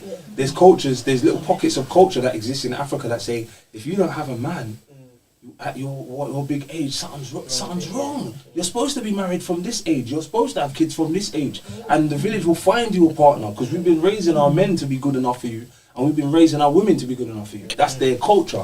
What in our culture is raising us to be good enough for each other? That is a really good question that we must look at, and we should look at it in-house. And I say it's easy for us to look at it in-house, especially in England, because we, as the foreigners, have been here the longest as Caribbean people. We've been here the longest, and we've accepted more of the homeland vibes than what the new people have. They come in and they're keeping their team. They're keeping their team. Their children are going in a specific direction when it comes to learning. They're going in the direction when it comes to marriage, when it comes to respecting each other. And what have we done, or what are we doing, where our family got off them boats with a suit and tie, crisp clothes, when my granny was cooking, and the whole road was coming to eat from my granny's pot, and she was sewing up her shoes and going to take a little £5 and put it in the bank every week, because I was saving up for my yard. Saving up for my yard and them things. But how is it now that we've got to a point where that little savings money needs to go on Uber Eats, needs to go on Pretty Frock and all them things there, and we're chasing a concept or an idea that's more important outside of the home than inside of the home. Where in our culture do we care about everyone else's opinion more than we care about what's going on inside? Or why is our opinion of each other so shit that we must do this foolishness now to keep up whatever with each other rather than understand where we're supposed to be? Understand? I think that's a really big question. That's and the there were so many things to comment on there. Well, you can start where you want. No, I'm good. We're gonna. Hey JJ, yo, you done well still. Good, thanks. We've been talking about this for like the past 15 years. He's done well still. All the information, facts. Yeah, he's done well still. Following, bro. Pause. Fire. No, didn't. Why for that? Okay. And it's nice to see some deep But, black men around here. Because obviously he's saying this is what we see. Man just wants to know about Lilith and Eve, yeah? Listen. He wants to know about Lilith and Eve, that's it. Listen. I lead. There's only so far a woman can lead me astray. I'm not going to blame everything on a woman, because it's me, the man. If I'm that man that we keep claiming that we are, how's a woman going to lead me astray? You know, me. Devil's alright then. Devil's advocate. Hold up. Right? Even some of the richest men on the planet, no homo, some of the handsomest men on the planet as well. Some of the richest men on the planet, my G. But even these guys can't keep a woman. So what makes you so different and the next guy so different that thinks, oh, because I'm an alpha and I understand certain things and I can put it into place? What makes you think, for you not being the best candidate, best possible man, that woman's still not going to leave you for something better, my G? Do you understand? Like, are you deep in where I'm coming from? Yeah. Right? You get me? And we have to go by stats as well as, we can't just go off emotions. Like, let's think about this logic. We have to go for stats as well, bro. And don't forget, most young men and women are grown up by who? Come on, man. What are we doing here? What are we doing here? What are we doing here, JJ? So I get that we can probably share some type of equal blame, but nothing on the planet is ever equal. True. You understand where I'm coming from? Yes. Yes, it's a choice. I feel like we chose. Yes, a lot of you choose to be. Yes. Well, it A lot of seems us, that way. Yeah, you can't speak for everyone. No, obviously, no, I always generalize. I never Yeah. speak and say, 100%. oh, Because you can meet. you understand where I'm coming from? Good fakes and phonies that are there until the point they're not. Bro, like, but what happened I'm to saying- hold on, female hold on. intuition though? You lot say you lot have intuition, but yet you can't see a bum when you have one in front of you. Because the intuition for stuff. I'll be real, yeah. I'll be real, yeah. I always believe that a woman should have a healthy group of male relatives or close male friends around her to G-check who she's dating. Yeah. A lot of girls don't have that. And we don't. If you lot are independent, Yeah. who you independent from? Men. True. He's right. That's true. 100% right. Because you need examples. People lead by No, good you do. examples. Like yesterday, I went to my little cousin's baby shower, and I was saying to you when I got back to her house, I felt so lifted by my new generation around me. That my youngers, they're all engaged, married, like nice black couples. Like I've got nothing against love, but I'm loving to see us united and together and positive. Like, men are not normally at baby showers. Just quickly, I'm going to tell you this. And he came, and all the women started saying, "This is why we don't let men in baby showers." And he did like a quiz, a baby shower quiz that women normally do, just about how well you know somebody. But he did it about facts and numbers, about things like Colosseum. That's they call it liquid gold. Things we don't even remember. But he went through stats. How do you realise, like, through urine that you're pregnant? Back to 1870, he made us think, he made us sweat. And I tried to get out of the games. I came late because I don't know. These people take it too serious, and it became that so well. But it was just so beautiful. Everybody's engaged. Everybody's married. And I would have liked that for myself, but I wasn't around that generation of people. Then my experiences was different then, and really the gentleman I had children for was who I was attracted to then. Do you understand what I'm saying? And it might not have been great. My dad, he's not a terrible person, but he wasn't present as a father. Should be, because remember, you get direction. My grandparents weren't here. I didn't have certain things, and I'm not blaming that, but I know that experiences impacted a lot of my decisions and choices. And places where I was meant to be safe, I wasn't. So I then went into other places where you learnt things, and people were judging, oh, she's with these older people and they're doing that. They were actually protecting me, but they were schooling me until you become a different version of yourself. Yeah. Because when this gentleman said about what happened with him and a girl, I felt that. Because there's something that impacts one thing in your teenage years and you respond. And to me, trauma, emotion, it took me so long to not even forgive myself and to come back and to have conversations with people that should have protected you, all the people you held in quite high value. When you started to find out their backstory, you're like, these people, how can they lead me? And they've come from this, and a lot of us are very judgmental, so we didn't have people to talk to, and it wasn't a safe space. So I'm just trying, like, I don't want to go completely off it, because like I said to you, we are led by emotion, and these things bring up a lot. But I was attracted to the wrong sort. Do you understand? And I don't blame anybody for that. But the women experiences you've had, I really, we need to sit down and chop it up. There you go.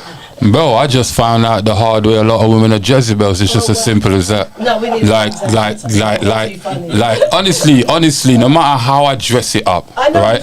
And I keep every day, bro, I keep waking up thinking, you know what, there's some type of hope. You know, like these women are probably learning to say, you know, there's a lot of manosphere content out there. So hopefully they can go over these content and take out informations that can benefit them going forward for the outcome they want in life. You understand? There's some type of hope inside of me for that. But when they act different, you just see every time, and it's not just from one race, it's not from the black woman, the Indian woman, and it's mad. You understand? But let me show you what it is. But let me show you what it is. No disrespect to our women, but they're moving the worst plan. You understand? Let me tell you something. Let me read this out quickly. Let me read this out quickly, and then we'll let you go to the video, right? The Black Caribbean ethnicity group had the highest rate of STIs in 2022, right? 1,500 per 100,000. Followed by the Black African ethnicity group, 1,100 per 100,000. All other ethnic groups combined, 467.9 to, like, are you deep in what I'm saying?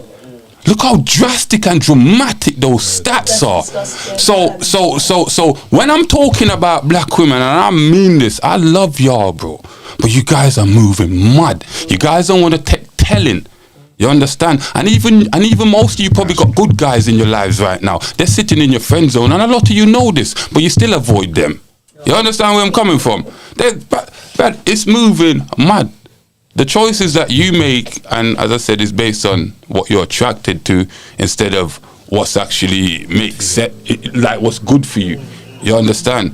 And guess what? Relationships are not easy, and they're not meant to be fun.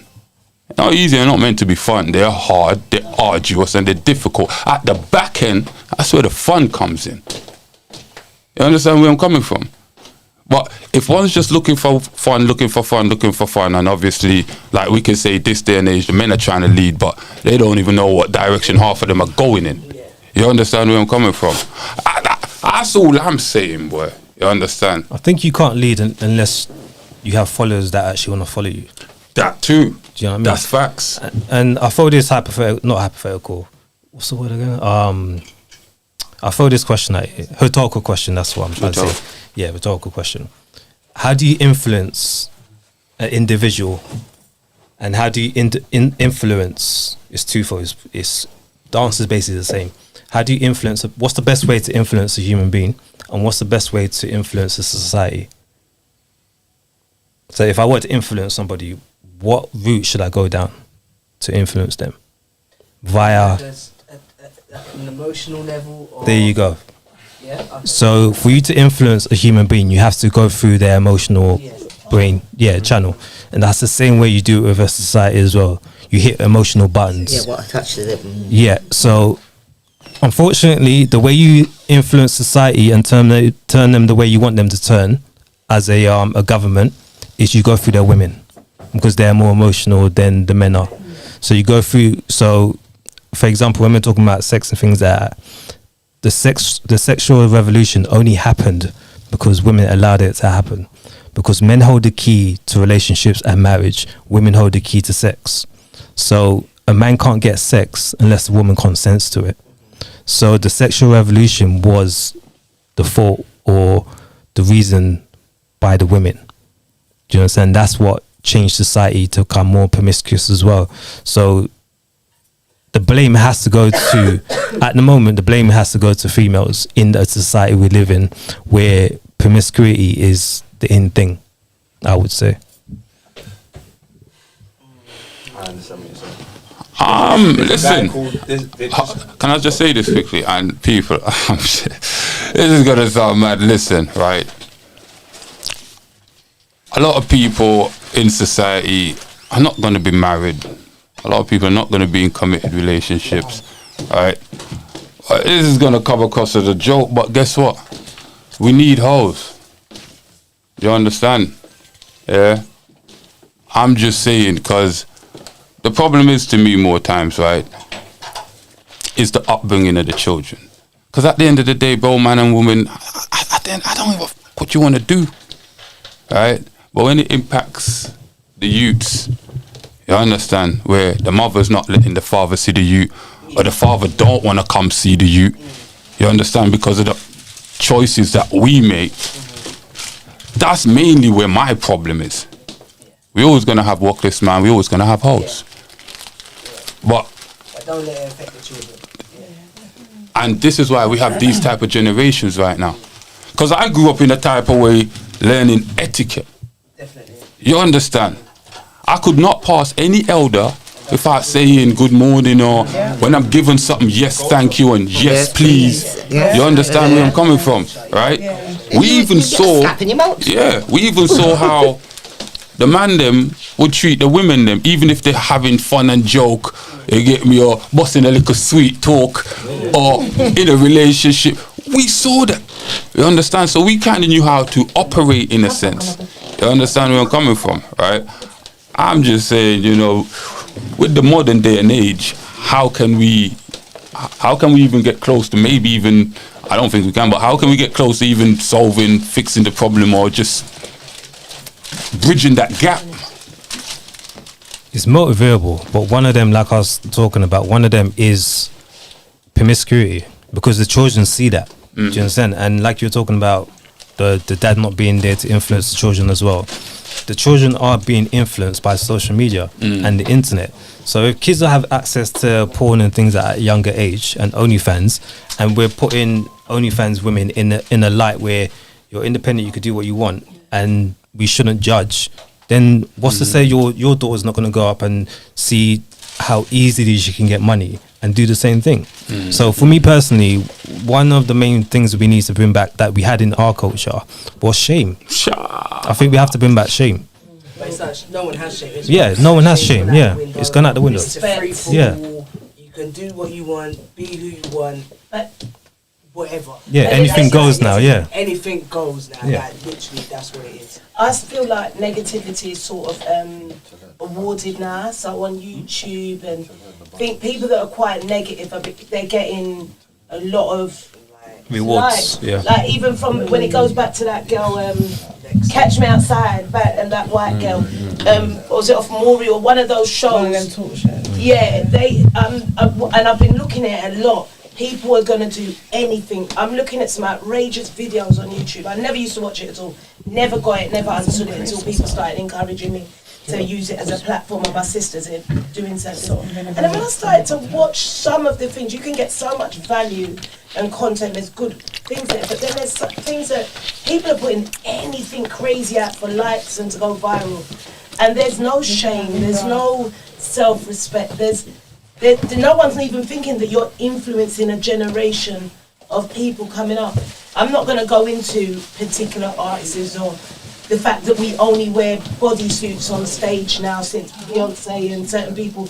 We're lacking value, and anything that is negative that is rewarding is giving you financial value that is rewarding them. So the negativity, it's growing and it's birthing demons. Yes. God forgive me, that is what is happening. So can I say something? Yeah, I heard. I don't know about last thing, and then we'll go on to. I heard that Chinese TikTok ain't the same as Last thing, then we'll go on to. So algorithm is different for black people than it might be for other groups of people. Western world. So what we're seeing, see what I'm saying? So we just by tapping in and showing some of our likes, it says, oh, well, you must like this stuff. So they'll start pushing foolishness in front of your face for you to see it over and over again. And apparently, if you see, even if you see something wrong, if you see it more and more and more and more, eventually you're going to become accustomed and think that's the way to win. What's the word? Repetition or something? No, when you become subconsciously, it's like desensitized. That's what we are. Desensitized, you know, and there's that concept of Pavlov's Glued to the dog, fucking shit. where every time they ring the bell, the dog comes and it finds food. So eventually they ring the bell and the dog comes and says, "Where's the food?" I'm used to food being here with the bell goes. That's what I'm saying. And there's an idea, something called Skinner's box, where there was a doctor, I guess his name was Skinner, and he would have a rat in this box, and every time that you press the electric buzzer, he wanted the rat to stand up on two legs, and when it was standing up on the two legs, it would feed it. So eventually he's teaching it to be like Master Splinter and walk around. So I remember. Now there's a man called Dr. Amos Wilson. Yeah, you see how the people get trained, Now there's a guy called Dr. Amos Wilson that says that we, on a real mixed company, but we as people, we study these things and we identify with the doctor. And he says, but we don't recognise that we are the rat. We're in that box, and every time we Lab do rats. something that they don't like, it's electric shock.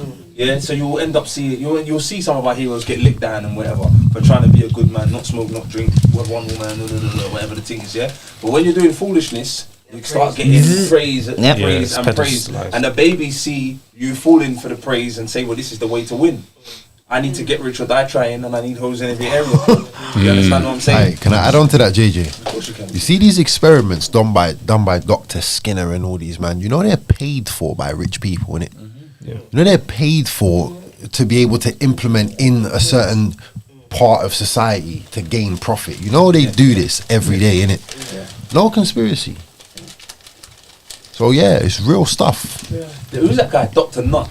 Yeah, back in 2007. Pause. Fire. But Dr. Nutt, he was in 2007, hit the Labour Party, wanted him to do research on ganja. And he come back and he said cigarettes and alcohol are more destructive to British culture than ganja and ecstasy.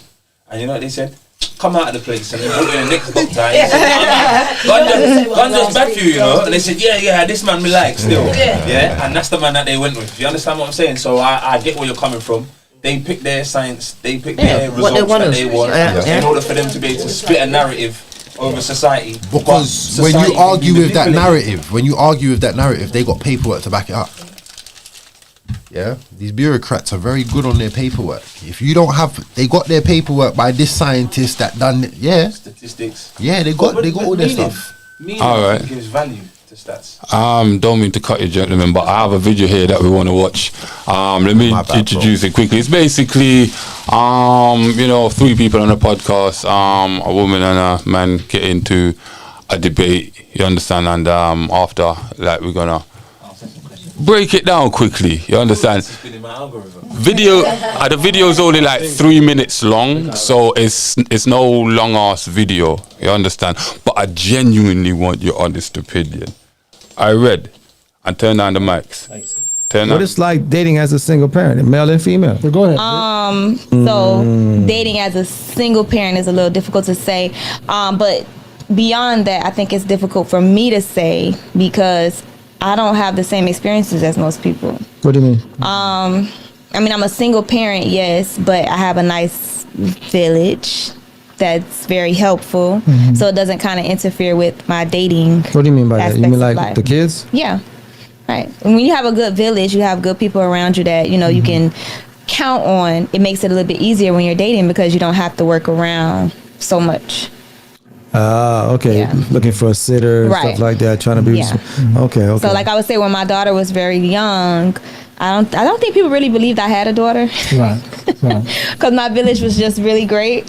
So my dad would get her every weekend, and from the time she was born up until recent, because now she's a teenager, she make her own little decisions. That's right. But up until recent, her dad used to get her like Wednesday through Friday. So that would leave me Monday and Tuesday, which means if I'm dating, I have Wednesday through Sunday to make plans and arrangements. So Mondays and Tuesdays was off limits, right? Sometimes I used to get a lot of backlash, attitude. Really? Yeah, of course, because sometimes certain women can be selfish. Yeah, because that's very selfish. Right, because they're not in that position, because they don't understand what parenting is. Right. So of course, so they used to always get mad.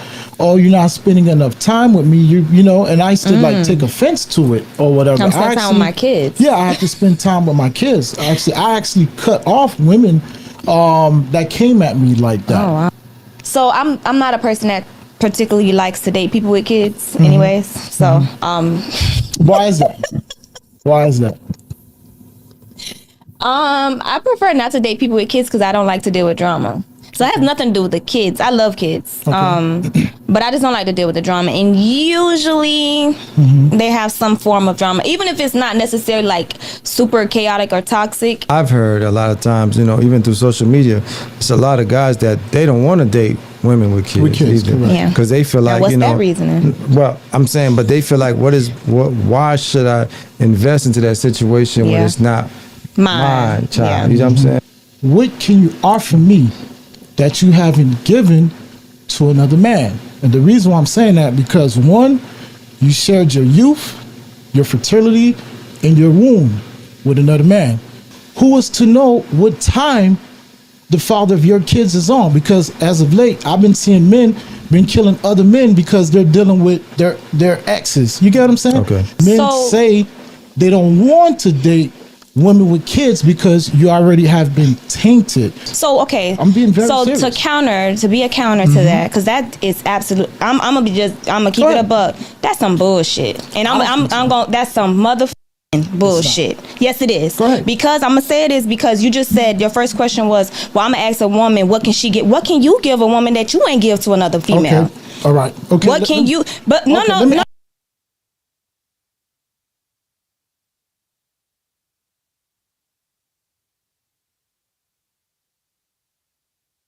God damn!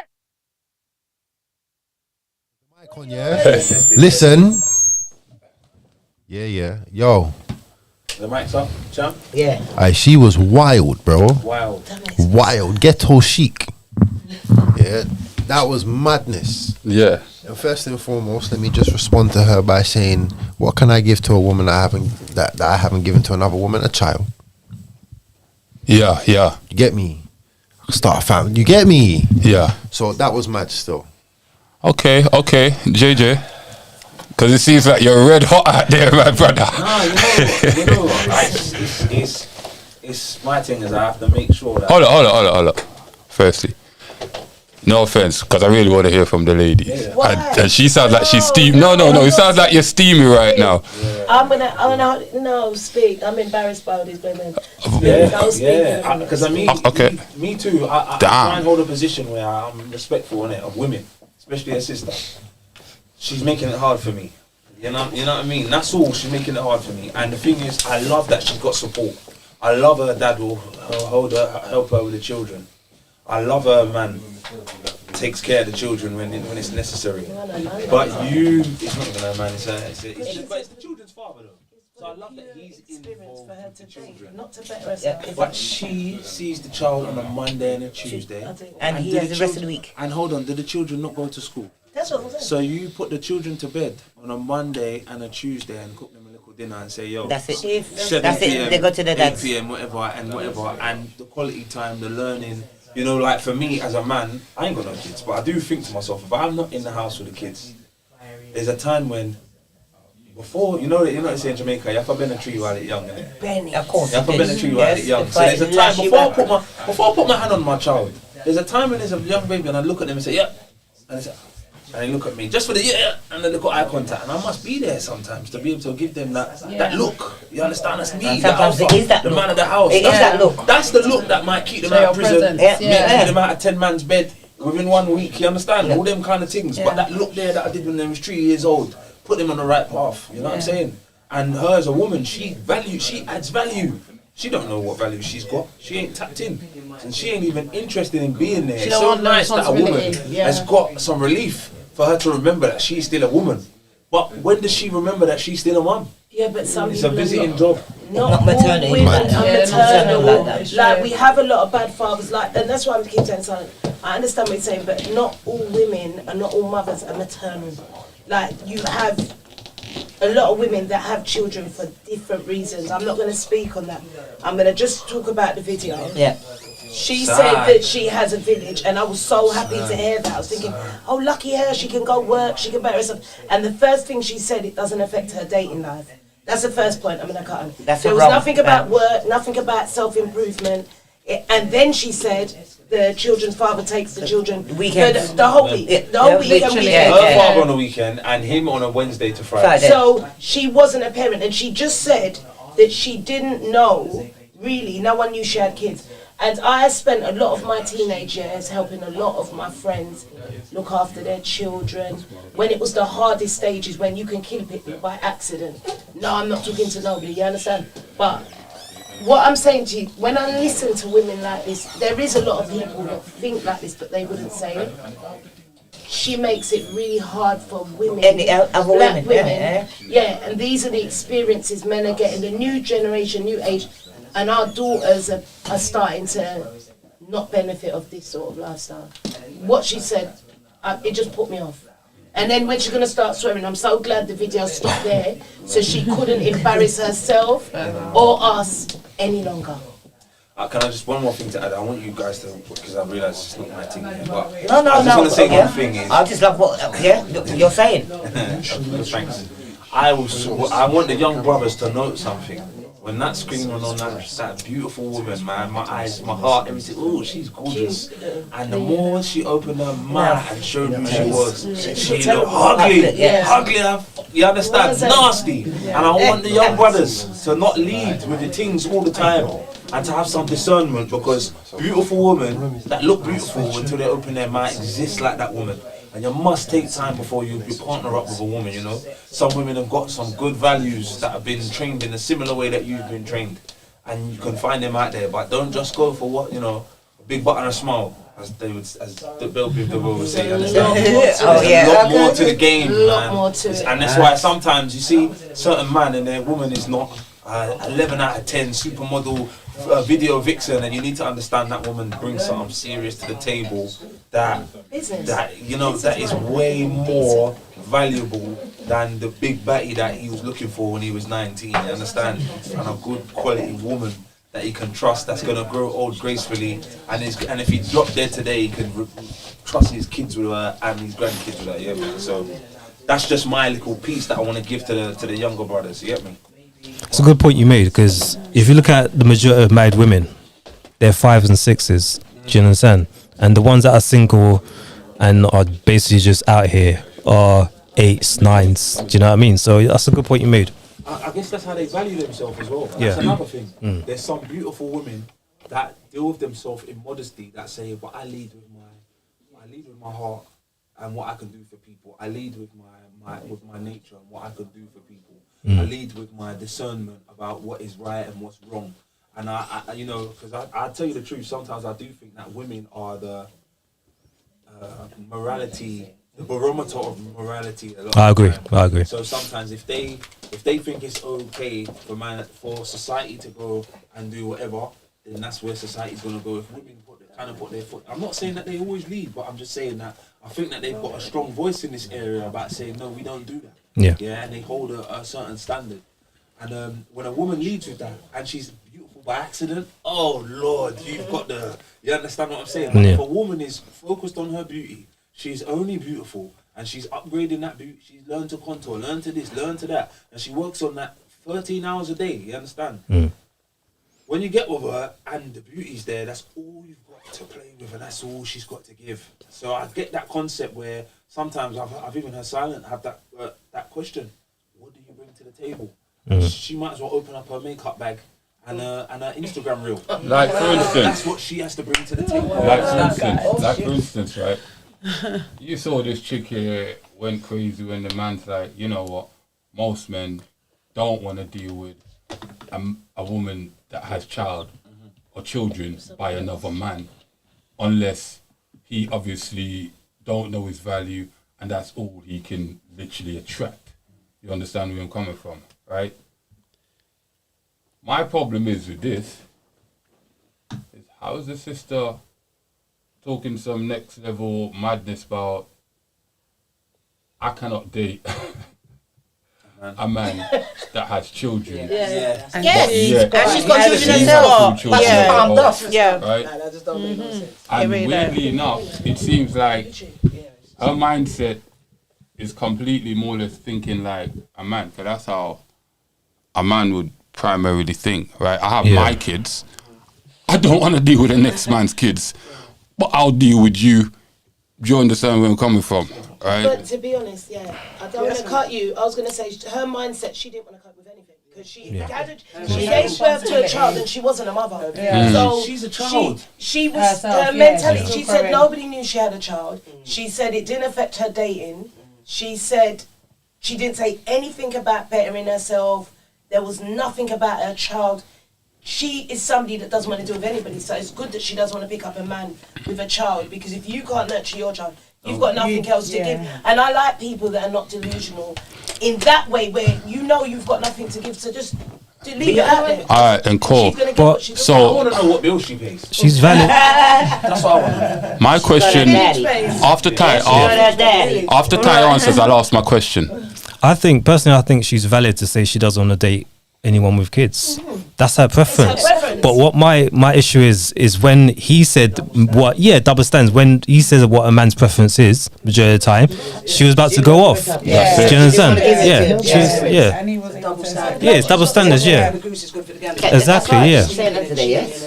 All these other things, and the man can do this because he's a man, and a woman can't do it because she's No. a woman. No. Hold on. Sorry. We live in a world of double standards. So in certain criteria, there is a double standard, and you can say that it's fair. It is what it is.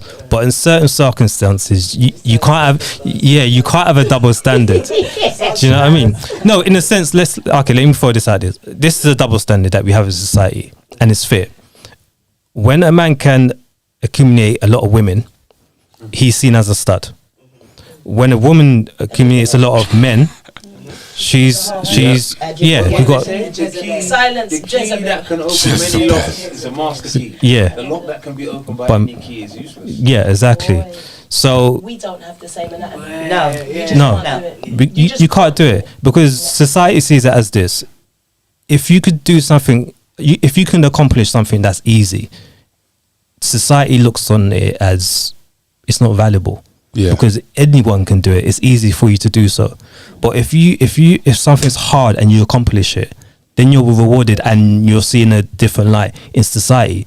So sex for women it is right, because if I have to, like, for example, go to school and go through college and then uni and become a lawyer, people look at me like, well done, you've done the work to get there. Brains and went to court and won my court case, and everyone realised I didn't have the qualifications, but because of my own knowledge and self-belief that this is what I wanted to be, and I couldn't afford to go to college, I weren't able to go to school, but for whatever reasons I gained that knowledge that enabled me to go to court and be. Yeah, So exactly. you Or studied. you But studied. It wasn't easy, but what I'm saying, the easy route as opposed to hard. You're saying going to college is being hard, but I'm saying as opposed to not, and then finding it easy that way. It's subjective, though, isn't it? Yeah. It's subjective. To- yes, Hey, to- yeah, and I the library for free. You know what? Well, they go to the library, But- hold on, but So that because Bruh. it might have been deemed as easy because I was going to a free library and getting free access, whereas like you said, you had no, but you still had to get up on your ass and go to the library and learn and put in the hours. Do you know what I mean? So what I'm saying, what I'm saying is that somebody that's gone either through that way or gone through the school versus somebody that actually forged it on the internet, and people are seeing it as that's legit. That's the same with women and sex. It's easy for women to get sex. If you have a room of 100 men and you put one woman in there, she says, "Who wants to have sex?" 99% of those men are gonna put their hand up. Do you understand that? But if you put a man in a room with 100 women and say, "Who wants to have sex?" maybe 20% of that room is gonna say yes. So. Yeah, on a good day. I'm being generous, you know what I mean? He might be 6 foot, you know what I mean? Would that be because the women might be embarrassed to say that actually I feel like I would have sex with this guy and put out my hands? Or is that like a statistic that you're saying? Bro, hold up. I've seen on. What's that it? you could vote in silent.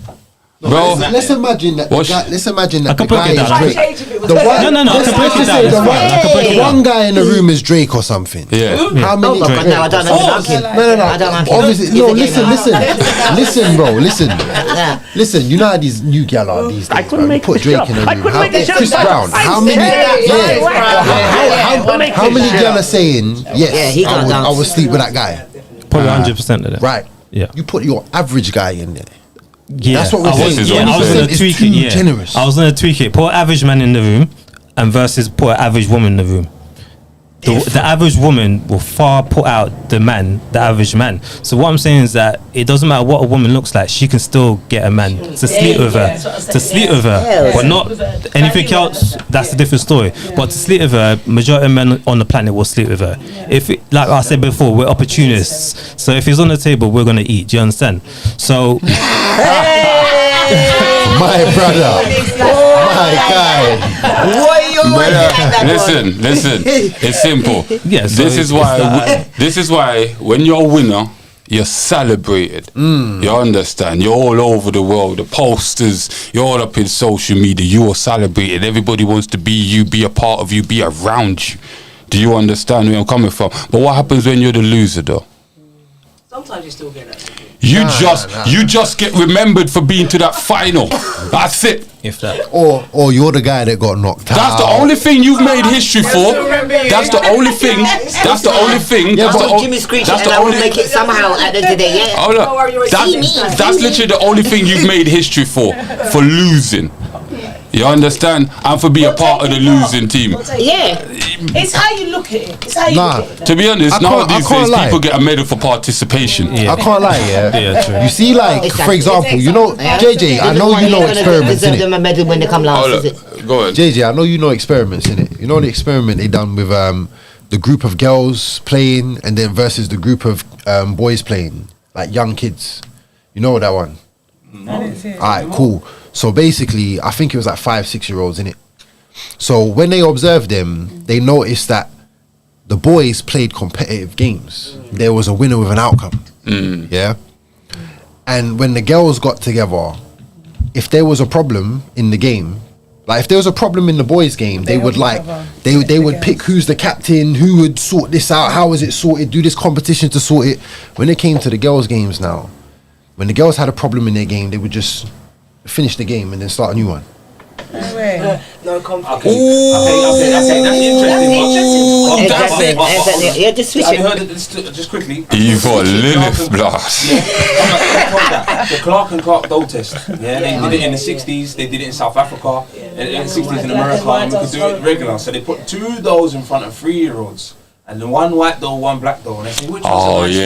Yeah. I seen that. Which one's the friendly one? The white one. Which one do you look like? I look like the black dough.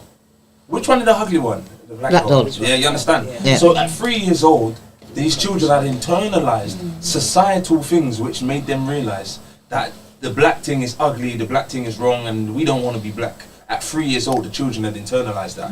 Now, if they can internalize that, what other parts of society can they internalize? Can they internalize a competitive nature as young boys? Can they internalize this kind of nurturing, friendly, cultural concept of what womanhood is from young? Is that biological, or is it a learned behavior? It's kind of both in a sense, but let me drop it down for instance, right? And I'm gonna bring it back to the single moms, right? Because when you have because I see this in a lot of household, right, that I've been to, right? When you have a single mom bringing up a young man and she's taking out most of her pain and aggression, resentment and regret on that little man, right? And she's allowing for that 5-year-old little girl to dress up in makeup and see how she looks in the mirror, teaching her how to be fake blood, teaching her how not to love herself. You get me? Teaching that little man aggression. You understand? Teaching that little man how to constantly tap into your emotions, my Jenna. You understand where I'm coming from? This is I get what we're all talking about, right? So this is why it's like we have to bring it back to what goes on in that household, because it's like what my girl is doing. You understand? Mondays and Tuesdays is your only time looking after your youth. Are you fucking mad? Are you genuinely tapped in your head? And I said, I see this happening a lot. Where women will prioritize going out partying, boogieing down the place, talking about, oh, it's just to let my hair down and enjoy myself with my friends. Instead of taking care of their youth, their offspring that they created, that they made a choice to choose that thickhead guy that don't want to have nothing to do with them, instead of the guy that's been pleading down, baby, I love you, I will do the most for you. You understand where I'm coming from? And now we get single parenthood where our kids are growing up with some messed up degeneracy, some messed up delusion, some messed up, I don't even know what's a man from what's a woman. We even have dogs at home now identifying as human beings. Are you understand the type of mental damage that's been created on these young youths from their growing up?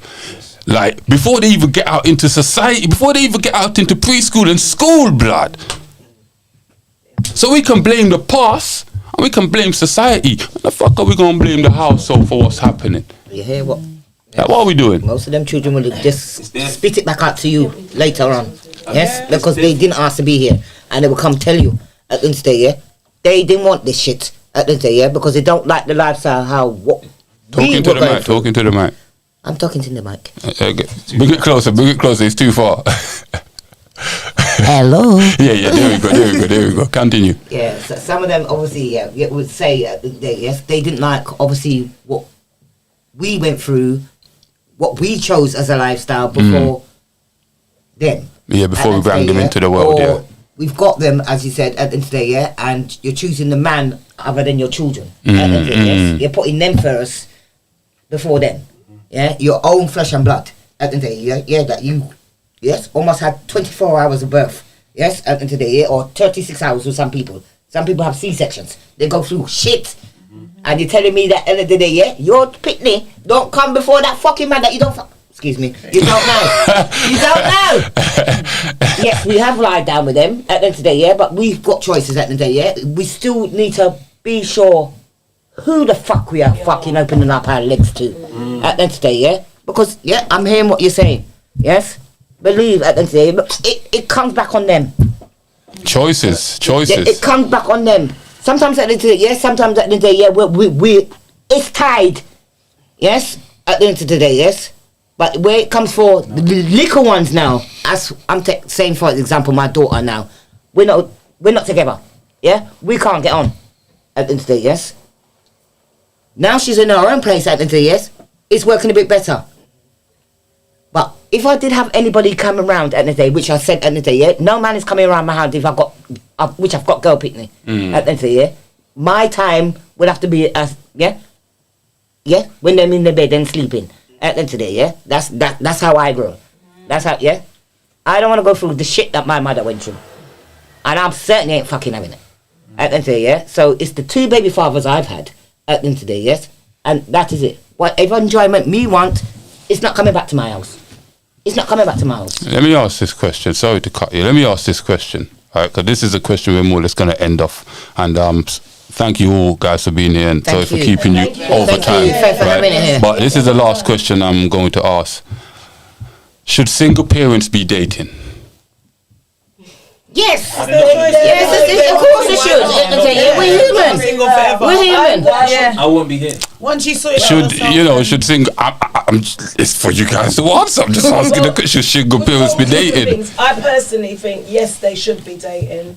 Not all of us do actually date because time and living, and if you're somebody that had all your responsibilities and kept your plate full, you're actually, that is your life. But then we close ourselves, and when they're saying you're single and independent, you become so focused on what you want, and you don't want anyone to derail this train. You can't even see or hear anybody, and you become hard. So even though I say that I'm not the greatest dater, I've never been on Tinder, POF, or none of these dating things, but I think it's good to be able to open yourself. I've got nothing negative to say about it.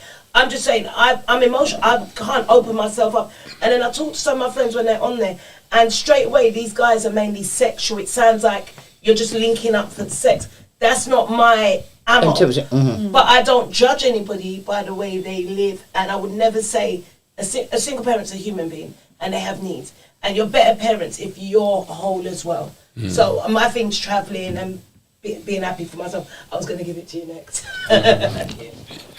So I'm going to say yes. And as well, I think some men prefer women that have children. And that's because once you've had a child, you physically become... Roughly what percentage, out of 100, roughly what percentage of men do you think, actually appreciate or prefer a woman with children? Right, obviously I ain't got no... No, just roughly. Yeah, I'm going to say because I've got high hopes. She's going to say that. So I'm going to be like 62%. I will work with that. Is your stats, carry on? I would have said 35. That's low. Okay. But I'll say lower. So I think lower, but I'm trying to be half positive. Fair enough. I say lower. Yeah. You could be optimistic. And it depends on the age category as well. So I mean, again, if you're a mature man and your children are mature and you're a mature woman, then that's different. For someone that's The opportunist men that want That's two questions then. A man without children or a man with children? The new generation guys don't want women with kids. Both of them. Okay. You don't watch these shows. Then it's a higher percentage. Man and woman. No, they don't want them. They really don't. They don't want them. They don't want them. Let's say yes. And most of the time, and they say yes. Mia's not having them. Mia's not. Yes, she don't want. I said, well, I ain't gonna have a grandchild. Because of your. They say yeah. What you have? Hold the mic. Yeah, no. What I was saying is the new generation. Like sometimes I watch something like Backchat, and the other day they had this conversation. Yeah. I reacted to that the other day. Listen to me. This YouTube thing's been really good for me. But there's been positive things for some of these people coming out of there, and the conversations, like I tell you, is these young people are doing things we don't do. And a lot of them are African based more than West Indian based. Yes, where I feel like reach is cultural differences. And recently, I believe, like being someone that is very close to men, close to relationship, close to physical wants and need, like close. Like, so it makes me people like you're rough, you're strong. It's not that.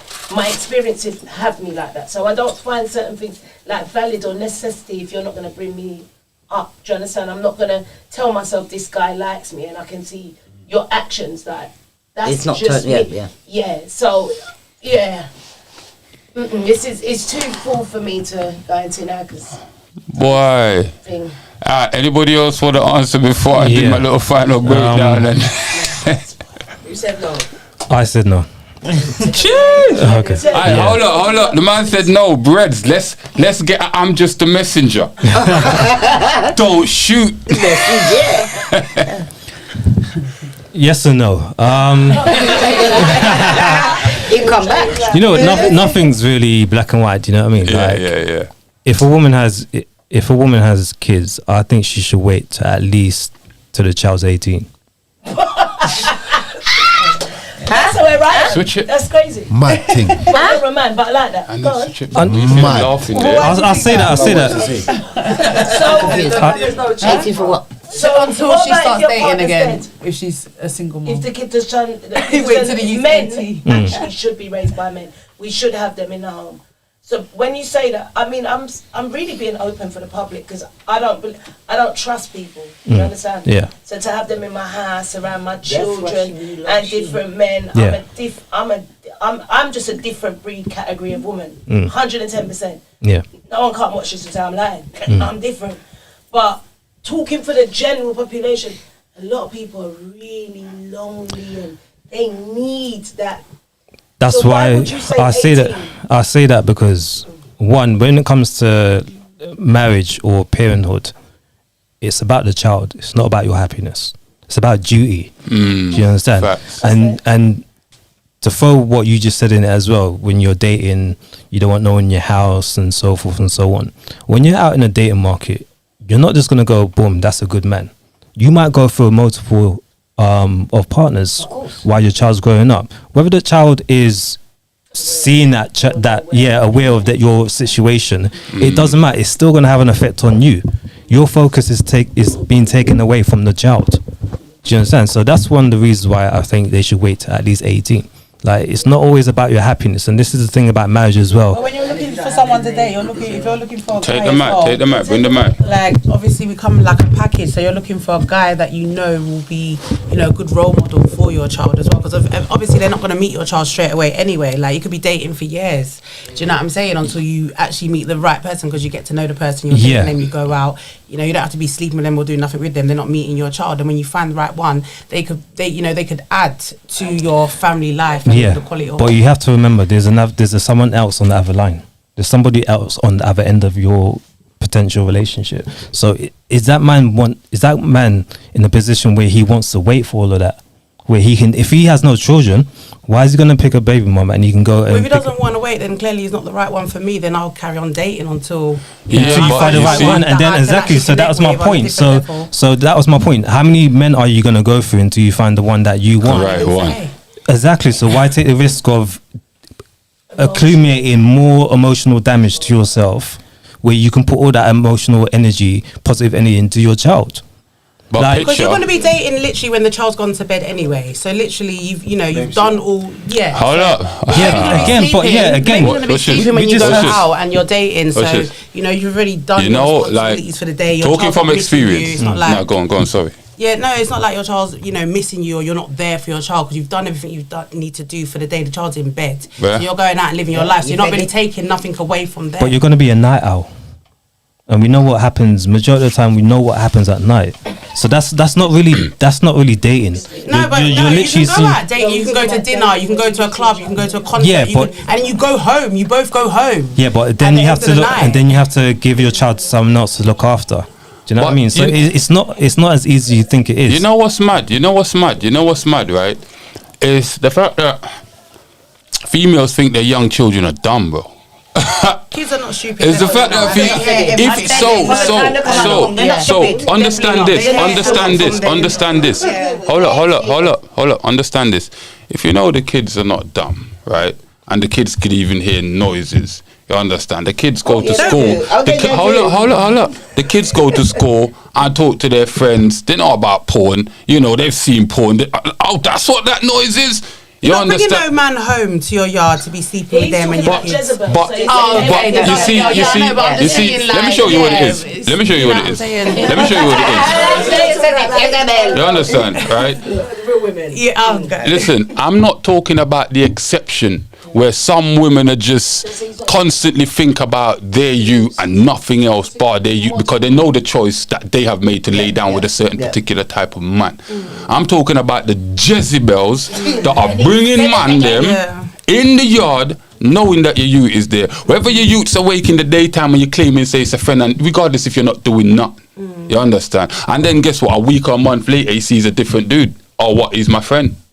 And then and then he sees some female now, right? Depending what way you're swinging, could be bisexual. See some female now, oh, that's my friend. Very busy. And these kids are hearing all these type of noises, all certain types of conversations, right?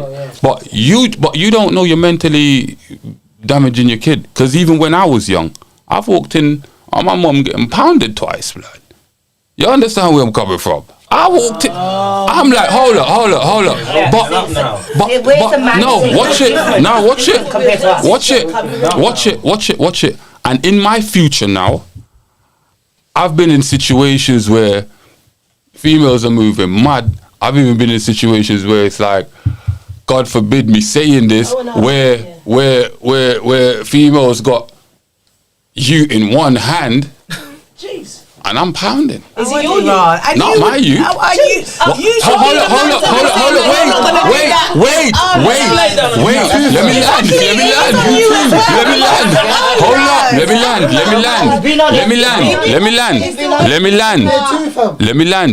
Let me land.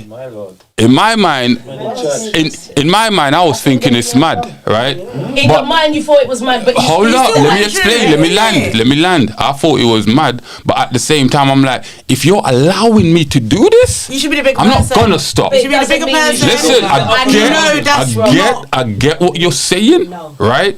But I'm looking at you in this optics. You're allowing me to do this. You couldn't even get your shit under control. Hold up. You couldn't get your shit under control. Make sure everything is patterned first. And she couldn't. And a man should always leave. So then you should make sure she sort out her thing. But it turns out, no. I'm just saying. It goes back to what my man is saying. Fuck your happiness after you've made that decision to lay down with a certain particular type of man. It's about the youth. Now, what are you subjecting your youth to?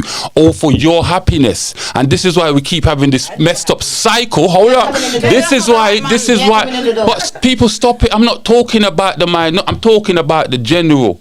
Right? I'm generalizing. You understand where I'm coming from? Right? So listen. I get it. It might not pertain to you, right? But I'm sure there's men here, with experience that can tell you some messed up stories that we've seen when we go into gals' yard, blood. And I'm sure man them have even tell you gal them some messed up story about when they've been in gals' yard, blood. And even with their kids. So this is what I'm telling you. Right? I've put in the work to try clap, and you're gonna tell me I'm not gonna clap because you are irresponsible about your youth. You better be moving up something, bruv. You better be moving up something. Take care of your youth properly, then. You got a perfect match. You and that woman match perfectly, like brother. It's not me. You don't care. You don't care, and she don't care. So it's like only the beer Listen, like brother and the baby Ty can't do said. nothing about it. The baby can't innocent baby can't even do nothing about it. And they care. Listen, like brother Ty said, if there's food on the table, man will eat. It's gonna yam. Man will eat. You couldn't go to a nice delicacy or something. I don't know. Sometimes it's kebab shop at 4 Do you hear a.m. the lack of accountability though? It's the woman's child. If you have a problem with that, child. if you have a problem with him laying down with that girl, yeah, right, about what he's laying down with or what he's choosing to sleep with, you should also have the same problem with a man laying down with a fat obese chick that ain't got no discipline and no willing to change herself. You understand where I'm coming from? People are moving mad out here. They're not taking care of the situations that they need to be taken. Listen, 95% of people on the planet are not fat because of health, are because of some type of genetic disease. You understand? They're fat because they're lazy and they ain't got no discipline. It's simple. What are we talking about? Listen. If you're overweight, you're overweight. I said fat. He's talking about obesity, I'm talking don't come off the bed. There's big ones there. There's people that like. It's madness. You understand? I don't think we kind of spoke about the extremes. Yeah, I think there's the other side to the extremes as well. Where, let's say you're dating a man, and bear in mind, women are emotional creatures, so they're looking for love. Do you understand? So let's say you're dating a man, and it's a year in. At what point are you going to make that child see your new man? At what point is he going to come around during the day? Do you understand? And depending on the age of the child as well, you might say, this is a serious relationship now. We've been together for a year. This is blah blah blah. And just say at a year, it's not. In my opinion, it's not really that serious. So a year is still. You're building, you're building, innit? So yeah, you know what I'm saying. Some people are married for 70 years within less than that time. True fact. Yeah, so it all depends on the relationship. That's what I'm saying. Depending on how much time you spend together, how much quality time you spend together, and get to know each other. Yeah, exactly. So at some point, you're gonna want to take it to the next step. We're not going. What man's gonna wait around a year or more, and he hasn't even seen you where you live? Do you know what I mean? Or he hasn't taken you out during the day because you can't find someone to look after your youth. Like men are not gonna wait around forever for you to do that. So going back to that question of what percentage of men do you think will date a single mother? If the man has kids himself, maybe that would be a higher. It go up to the 30%, 40% maybe. But truth be told, if a man has no kids, it'll be about 20 down to 10% of men. And this is a harsh reality for some women to hear. But a lot of men see single mothers as easy targets. Yeah, we know this. We sometimes we see women with children as we see fat chicks. Light bulb, yeah. It's easy pickings. Do you know what I mean? It's easy pickings. It's easy pickings. But again, there's always exceptions to the rule. You might meet a woman with a child that you fall in love with. I've dated 2 women and I fell in love with them. Do you know what I mean? But the majority of the girls I've dated did have children. Do you know what I mean? So there are exceptions to the rule, but the majority of the time, a man with no kids don't. It's his second option. Do you know what I mean? If there's 2 women and they're identical, one has he's gonna pick the one with done. Do you know what I mean? And again, what he's talking about is preference, and we all have preference, and sometimes we go against our preference, sometimes against our better judgment. You get me? Or based on how we feel or how we're being treated by said particular person. You understand where I'm coming from? So yeah. Can I ask for some advice? Just quickly to end. Are you sure?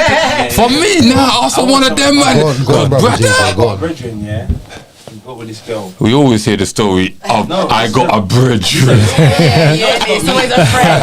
Alright, he will tell it if it's a real person. I'm a brethren still, yeah. He got with a woman. Nah, him and a woman never worked out.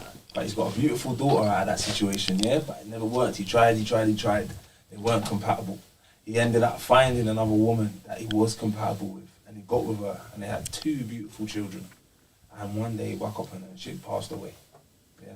So now he's got 3 kids. Yeah? Girls. And the second one passed away, or the first one? one's there, the one baby, but the second one, the 2 2 kids has passed away. The one he fell in love with passed away. Okay. The babies are under 3 years old. He's got them.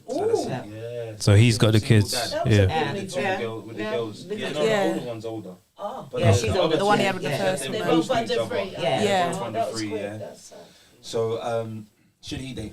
Hold up, which one's passed away? The second one, the baby fell in love with and had the 2 children. The one he fell in love with and had the 2 children. The second one, not the first one. I'm sure he had love for the first one, but the first one had 1 child with him, and she's still alive. Yeah, she's still alive. Okay, I'm just trying to And then understand. the second one, I was around more for that relationship. Mm. He was deep in love with her. She passed away after having 2 babies. Yeah. Should he be dating? What advice do you give to him? What I would say, as a life coach, I would. Wow, shit. One, I would ask him, why did he break up with his first woman? No, she passed. No, the first one. The first one. Yeah, the first one. And is it something that can be sorted out, that resolved? Speak to her first, you know what I mean? And if she's on board, and you can kind of set your differences, see what the issue was. If that can't work out, again, I'll stand by it. Wait till 18. Because as a man as well, you've got plenty of time. You don't have a clock like women do. So if you want more children or to get married, you still got plenty of time. There you go. Wait till the 18 and they're under 3. Men are crack too. Yes, them are crack too. Yes, about women. Yes, about women have crack too. But the thing is, he's a man. Why so do you think you should wait till the kids are 18? Because you're saying because he should obviously put all these attention and all. Because it's a man raising. So then, why would you say talk to the woman that he was with first? Because he can rekindle it or make it work. Because he's got a child with her. He's got history there as well. Yeah, he's got a child by He's got a child by him as well. Yeah, and see if we can. And he's got history as well. So they obviously, you know. I personally, but I would say, because I know you're kind of saying, "Oh, that's a double." And you really that's a believe double until standard. the kid's 18, not to the kid's 18, before they should even date again. Why is that so bothersome in your mind that you have to wait till the youth is 18 to date again? If you want to drop it, you can drop it down to 16. But even then, that child's still going to be in your house, and that child's still a child. But sometimes, look, he could get another woman, and that woman could be a good role model for that child, and the child ain't got a mum no more. Yeah, but she could be bad. The ones that she could be. But why do you want to you and your child? I want your time. But then obviously that depends on his choices and what he chooses. He should be able to choose someone. Just remember, everything in life is risk versus reward. Yeah. So you have to weigh up your options. Is this going to be like beneficial for a man? I think for my children? If a woman was there to like, and it's 2 girls. You said as well. It's not even boy. You said it was. Was it 2 girls? Yeah, it was 2 girls as well. I mean, what about when she has her periods and all of this stuff? I know you have aunties and sisters and cousins and stuff like that. I get that, but still, they got cousins, aunties. Would want a woman there to be definitely with a woman now. We could probably do that to 18. To be, but we got yeah, but to be honest, different from auntie. I would say it's regardless. But how much? It's regardless. It's his child. It don't matter if it's a girl or a boy. You should, as a man, and you've got daughters, you should know all of this shit about periods and everything because you've dated multiple. But it's still different. That don't know about it. No, but I'm saying should. I said there should. Tampons or pads that you need to buy. There's a whole different thing. It's all different things because sometimes the child might not want to go to their dad. The child might not want to go to the dad. They want to talk to a female. They want to talk but regardless, like you said, you've got aunties and all of that, but they don't live there. They're not always there. So that's why I said a woman sometimes, like, if you did get in another relationship, help the whole family. But my thought on it is like, I genuinely don't think you should be dating. Shouldn't be thinking about a woman in this part. You understand where I'm coming from? Like, hold up, because your first daughter, you clearly got some level of experience with your first daughter, so you know how to deal with a certain level of Yeah, you understand, provision and care for your child. You understand? Now, you got 2 extra kids. Now you got 3 kids. What are you thinking about dating for as a man even? Not straight away, but I mean like... Brother, not straight away. These kids has to be growing up first. You understand? And guess what? When these kids are growing up now, this man's going to have to get himself into a position. Oh look, let me finish. And this man's going to have to get himself into a position where he's seen as valuable to a woman. You understand where I'm coming from? So there's a lot of shit he has. Hold up, let me finish. There's a lot of... No.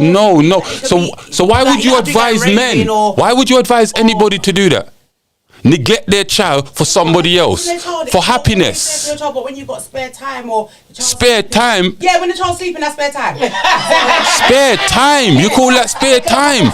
You should be planning for tomorrow. Bro, we're talking about the man. We're talking about the man.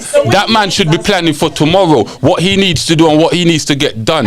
How am I going to facilitate for my kids? You understand? There's no time to be meeting no one else, bro. You understand? Because most women, let's be honest. Let's be honest. Most women that's coming into that man's life don't want to look after his tree picnic them. You understand? How you know that? I'll be surprised. Majority of women, bro. I'm saying most women. A woman that might be able to have kids, right? But hold up. Be the perfect fit. Do you understand? She can't have kids, and do you know what I'm saying? She could be like. Do you know what I'm saying, brother? You are talking about the exception. Majority of women on the planet can have kids. What are you talking about? Hold up. You're arguing some nonsensical bullshit just to say we should neglect our kids and study about other people and our happiness. That's all I'm hearing. That's all I'm genuinely hearing. That's all I'm hearing. When you've got kids, doesn't mean you're neglecting your children. But why should you be dating when you have kids? Answer that question. Why shouldn't we? Exactly. You haven't answered the question. You haven't answered the question. Why should you as women be dating on man when you have kids? To have a mother and a child. But you had that family dynamic, didn't you? Yeah, one died and the other one you didn't get along with. Can I say something? But you're talking in the same place. One you love off that you would have stayed with and it would have been perfect. So no, and my time, I'm going to say thank you. Hold up. Yes, people. Hold up. You can close this off. Please. The moral of this story, my brother is now married. He's got his 5th child on the way. How old were the kids when they got the woman? The last one was 3. They was under. They're about 4 or 5. Just say over it. Look at their hair is always pretty. Right, the girl do their hair, make sure everything. But guess what? Again, he's talking about one of those exception situation. He's not talking about the norm. So you guys don't get happy. Don't get happy. Think he's talking about the norm. Never cheat on that woman. How deep? There are good men and there are good women, and that's what we need to remember. You're saying the norm and we're saying the exception, but in between you have good men and you have good women. You have a lot of negatives. We have a lot of negatives. We're blinded by hope. Yes, we're blinded by hope.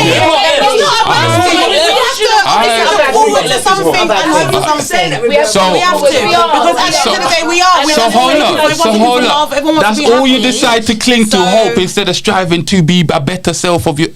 No. You want the hope. Obviously, you're trying to better yourself, and obviously, we don't know what the future holds. So we could see someone and feel like you know what the future holds. You've been through how many different men they've done the same thing. But anyway, people, it's silent business. You know what time it is. We've come to the end of the show. I'm just like, what?